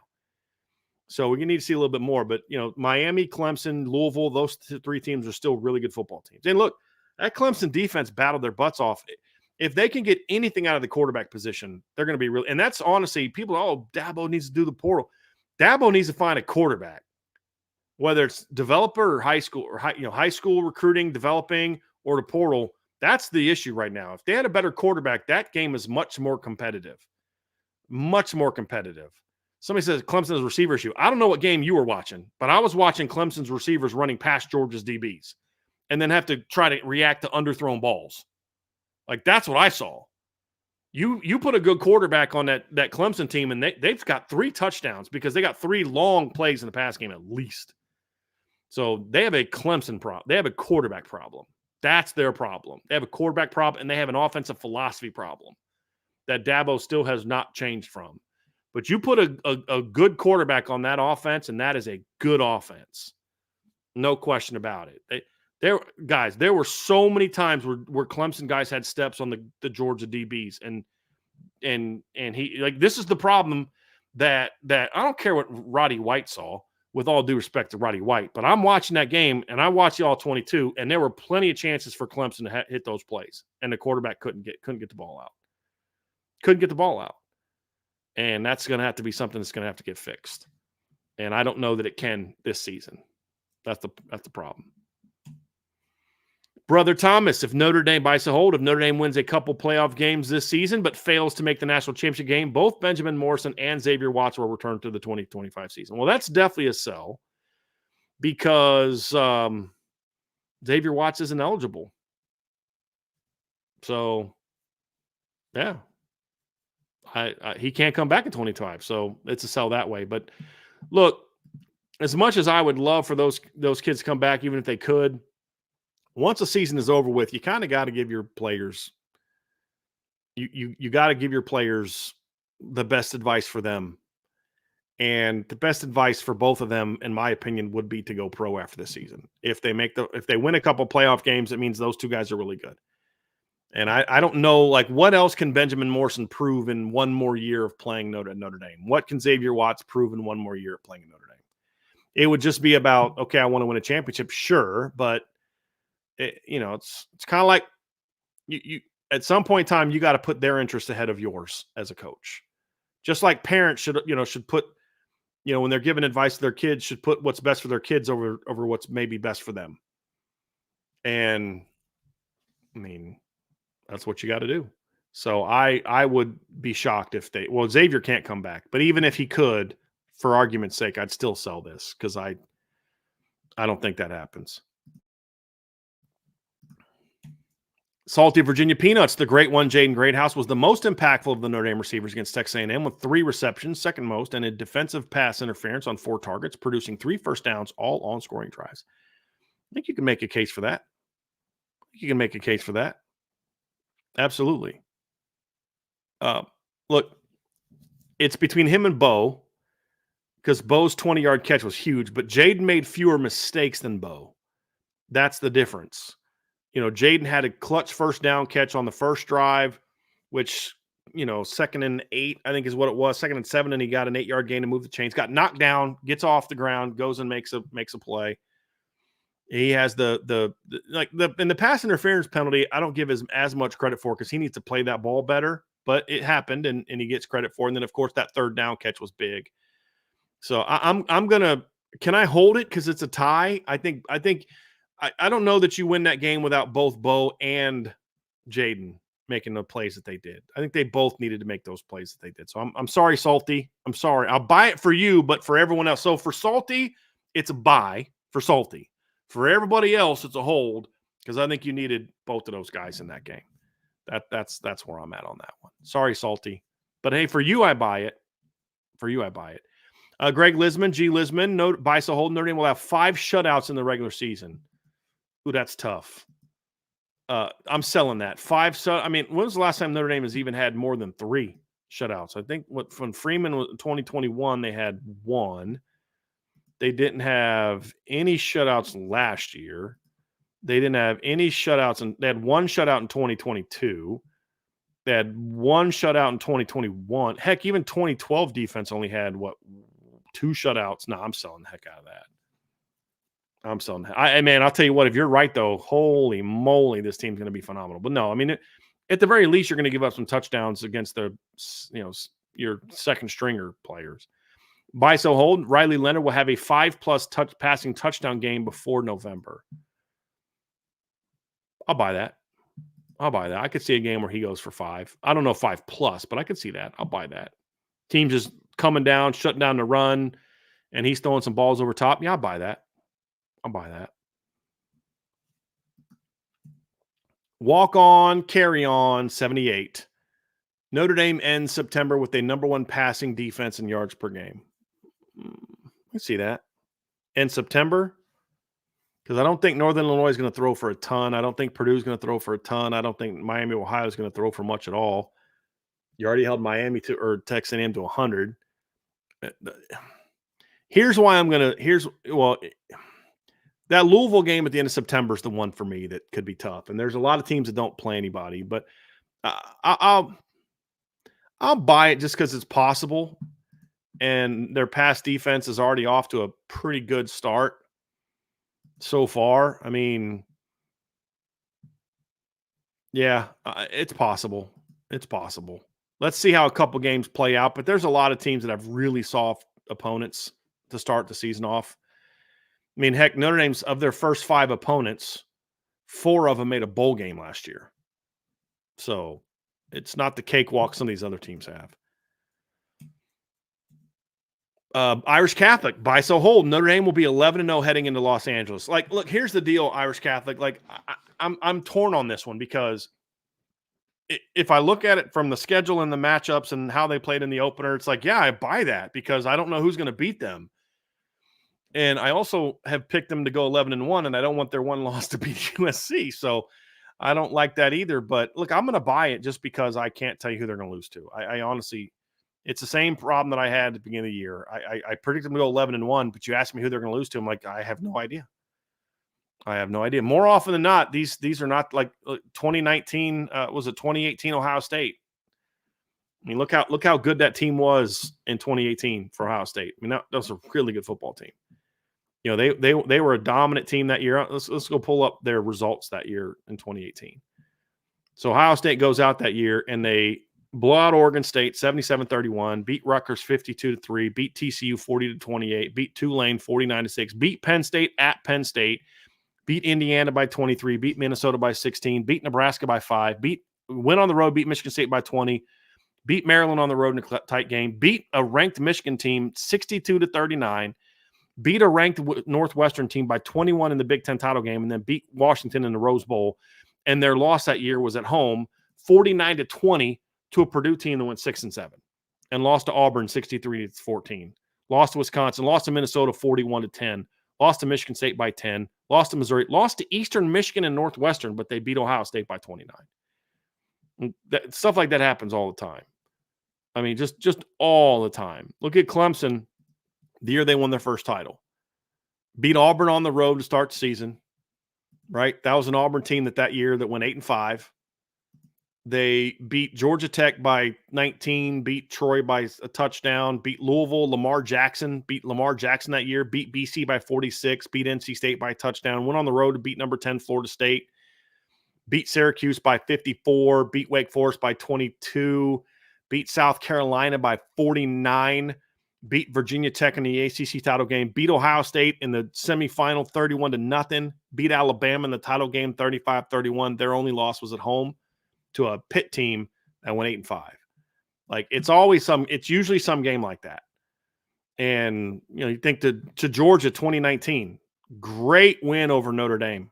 That was a huge win for Georgia in 2019.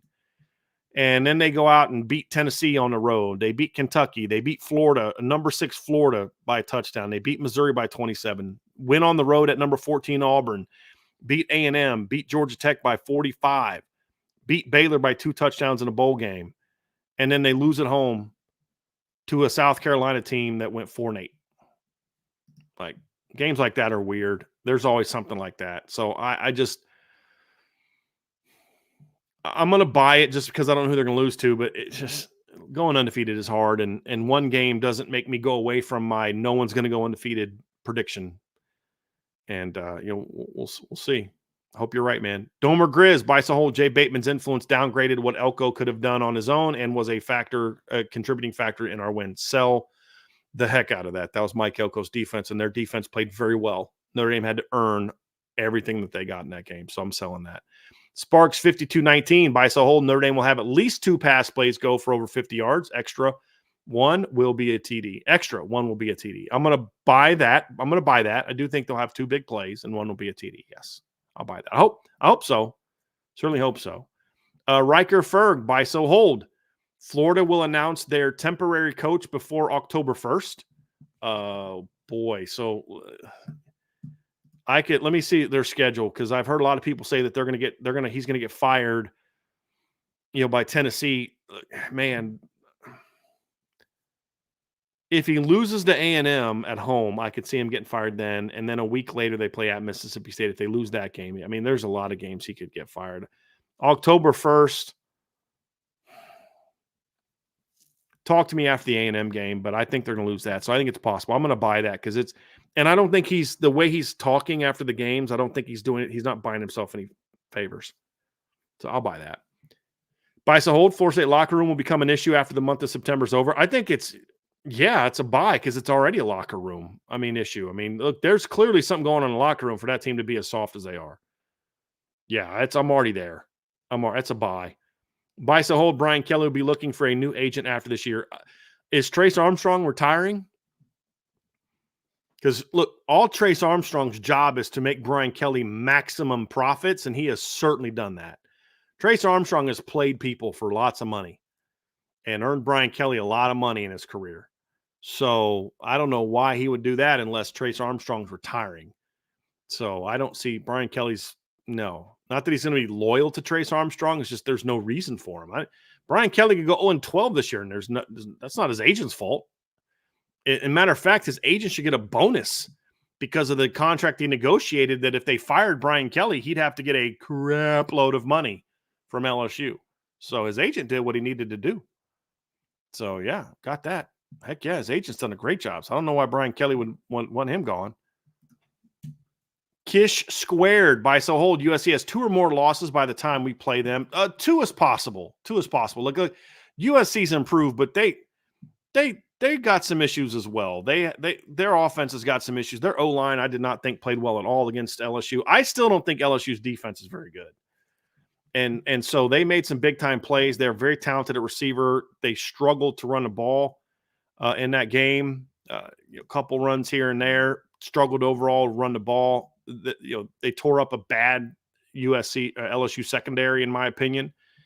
But you look at their schedule. They got at Michigan in 2 weeks. I could see USC winning that game. Home against Wisconsin, at Minnesota, they'll win that. Penn State at home is not a gimme. That'll be a tough game. At Maryland, they should win. Rutgers at home, at Washington, Nebraska, at UC. It's possible they have 2 losses by then. But the LSU win was big. It was a big one. It'll be, more than 2, no. Is it possible to have 2? Yes. More than 2, no. I think between Penn State at home, at Washington, Nebraska at home, at UCLA, there's a chance they can have 2 losses by then. But I don't even think that's a given. Because I think they're going to let me see a couple games from Michigan first. But that Michigan offense is a mess. A mess.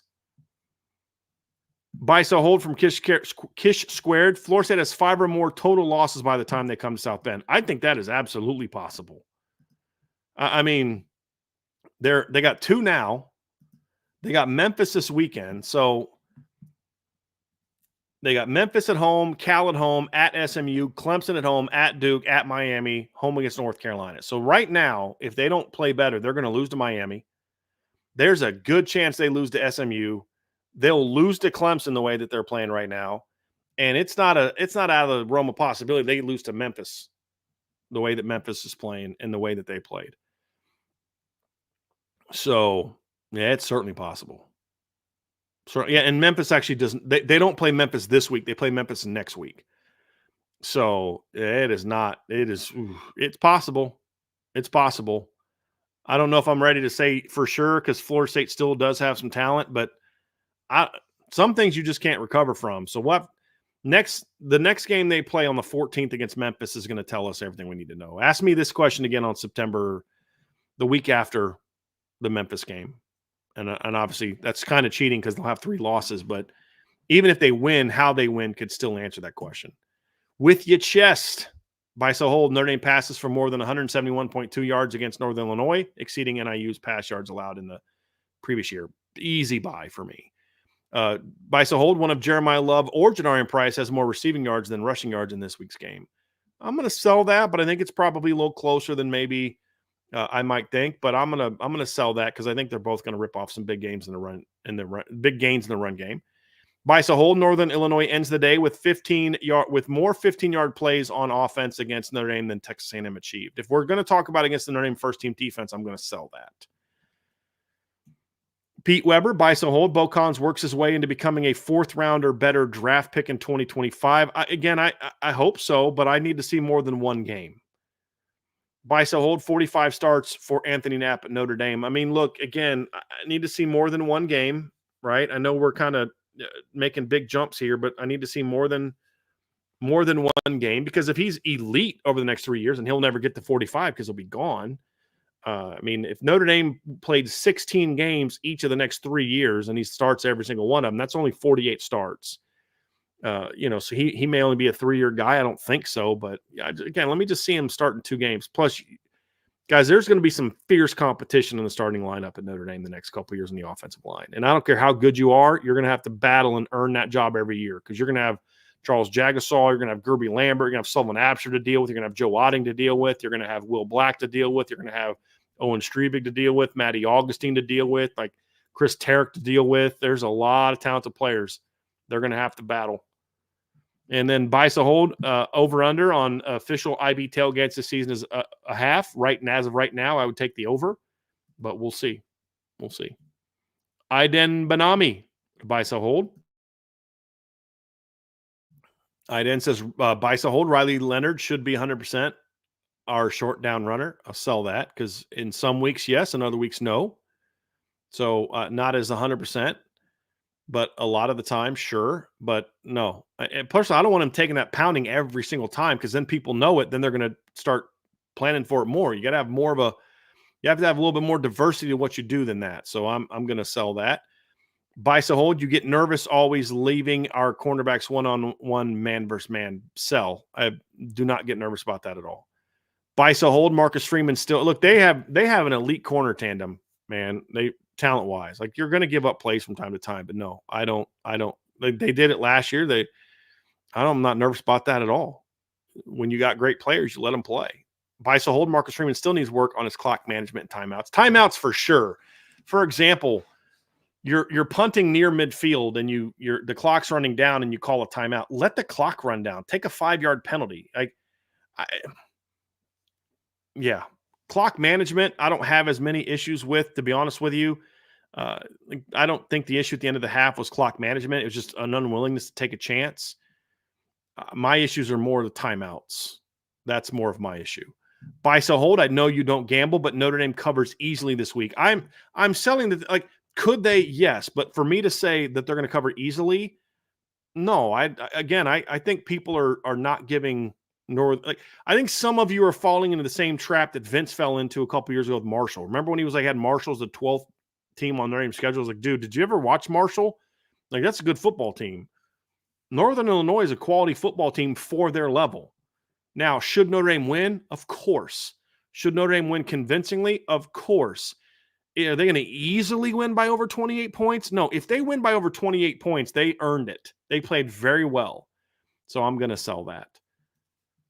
And then we are down to, I think we got 4 from Detroit Hunter, and then we are done. I have a few more super chats that I will get to at the end of the Bice-O holds, because they're not Bice-O hold questions, but I do want to answer them. But we're getting close to the end of this one. So Bice-O hold, Mike Norvell is on the hot seat if they lose to Memphis. Oh boy. Should he be? No. Will he be? Probably.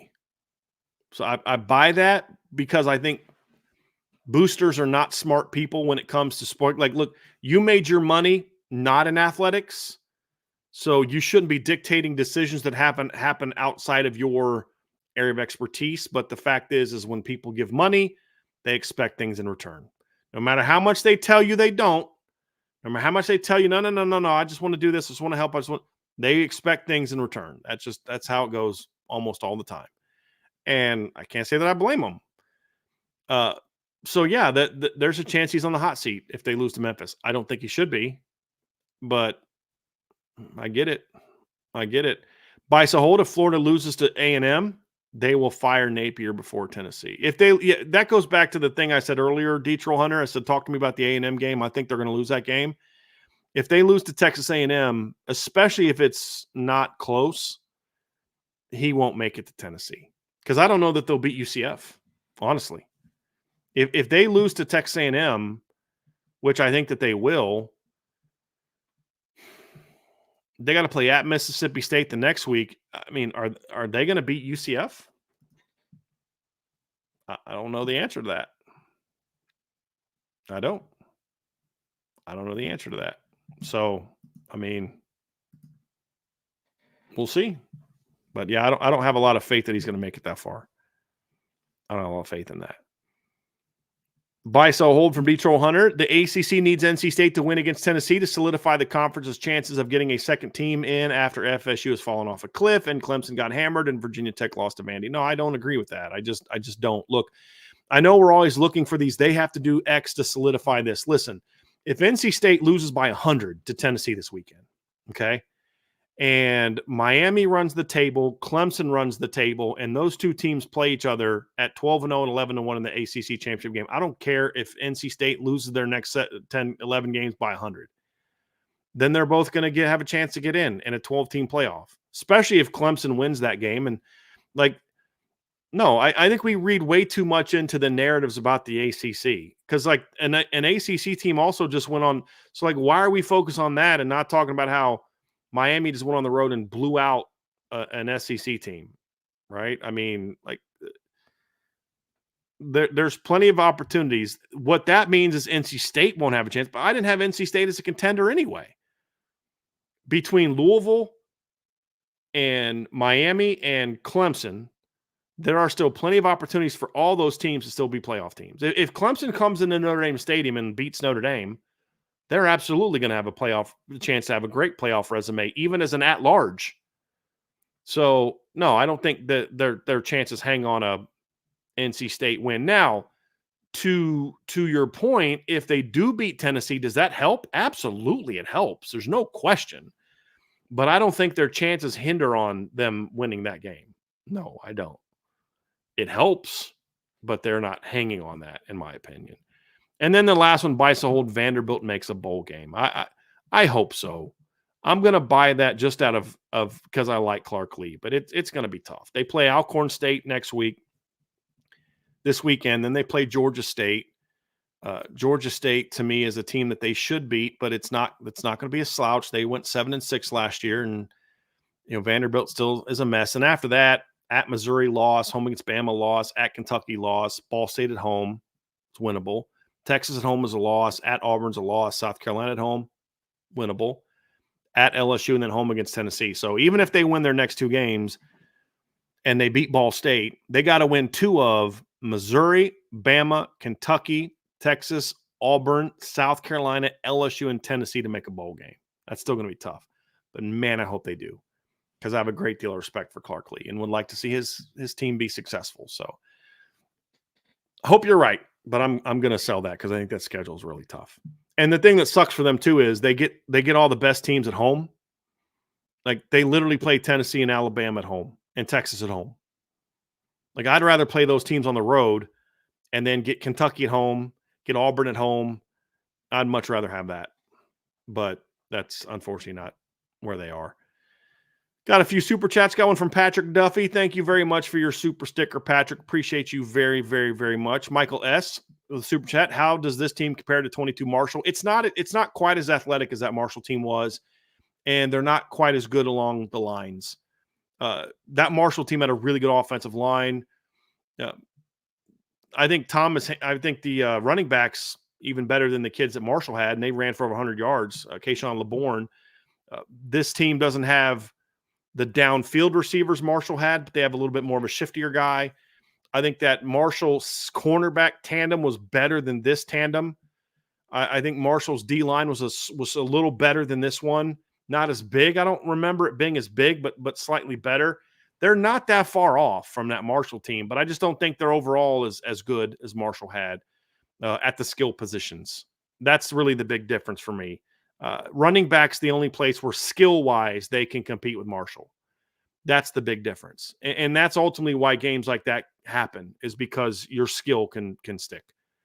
But are they in the conversation? Yeah, they're in the conversation, but they got a lot to prove to be there. But yeah, they're in the conversation. No question about it. And then the last one from Michael S. Thank you for your super chat again. Is USC's good passing game or LSU bad passing defense? It's both. Look, I think LSU's improved. I've said this a bunch. I mean, USC's improved. I've said a bunch of times this offseason that USC is going to be a better team this year. Their defense is going to be better. So Lincoln Riley's going to have to go back to scheming people and not just relying on Caleb Williams to do hero plays all the time. I think they're going to have to try to be more balanced. Their young talent, I said their young talent was going to step up. It is.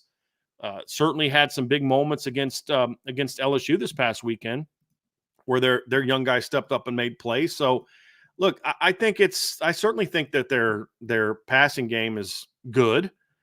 There's no question about that. Even last year, they threw for almost 4,000. I think they actually threw for over 4,000 yards last year, even with all the issues that they had. So, yeah, I think USC has a very good passing game. Now, do I think that LSU's pass defense is still not very good? I think that's also true. So I think both things can be true. I don't think it's an or situation. I think it's a both situation. USC has a good passing offense.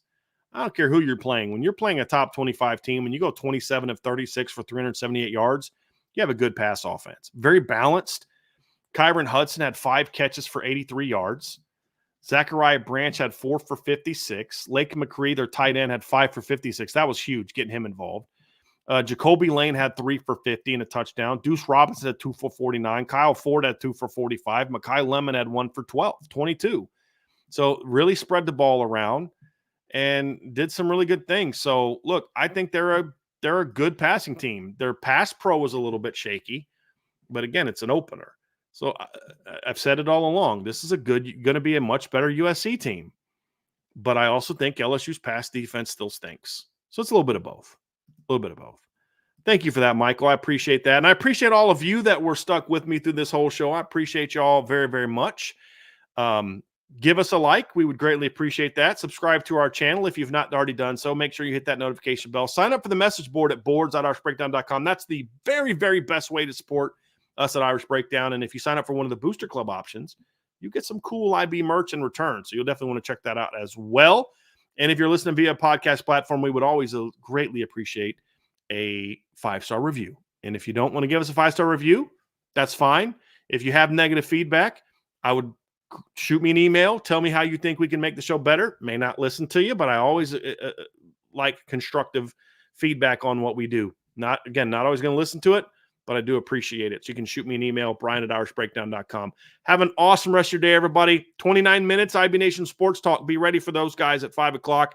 And then I'll be back with you again, me and Ryan tomorrow for the first hour, talking about Notre Dame and Northern Illinois. Then me and Bill Bender at 2 o'clock. We're going to be previewing the big games of the weekend, spending a lot more time on that Michigan-Texas game tomorrow. So definitely check that out. So have an awesome rest of your day, everybody. Hey, and for those still here, keep my guy Joe Everett, who's a new writer for Irish Breakdown, and his fiance in their prayer. She's a 2-time cancer survivor. She's actually up at the Mayo Clinic right now getting some tests done. And so we'll be praying for her and praying for him that he has strength and can be a strong leader for her, and pray for wisdom for the doctors and pray for strength for her as well, because she's obviously going through some very scary times right now. But definitely keep them in your prayers and continue to lift them up when you spend your time with God. So thank you all so much for that. And we'll talk to you again here very soon on the Irish Breakdown Podcast.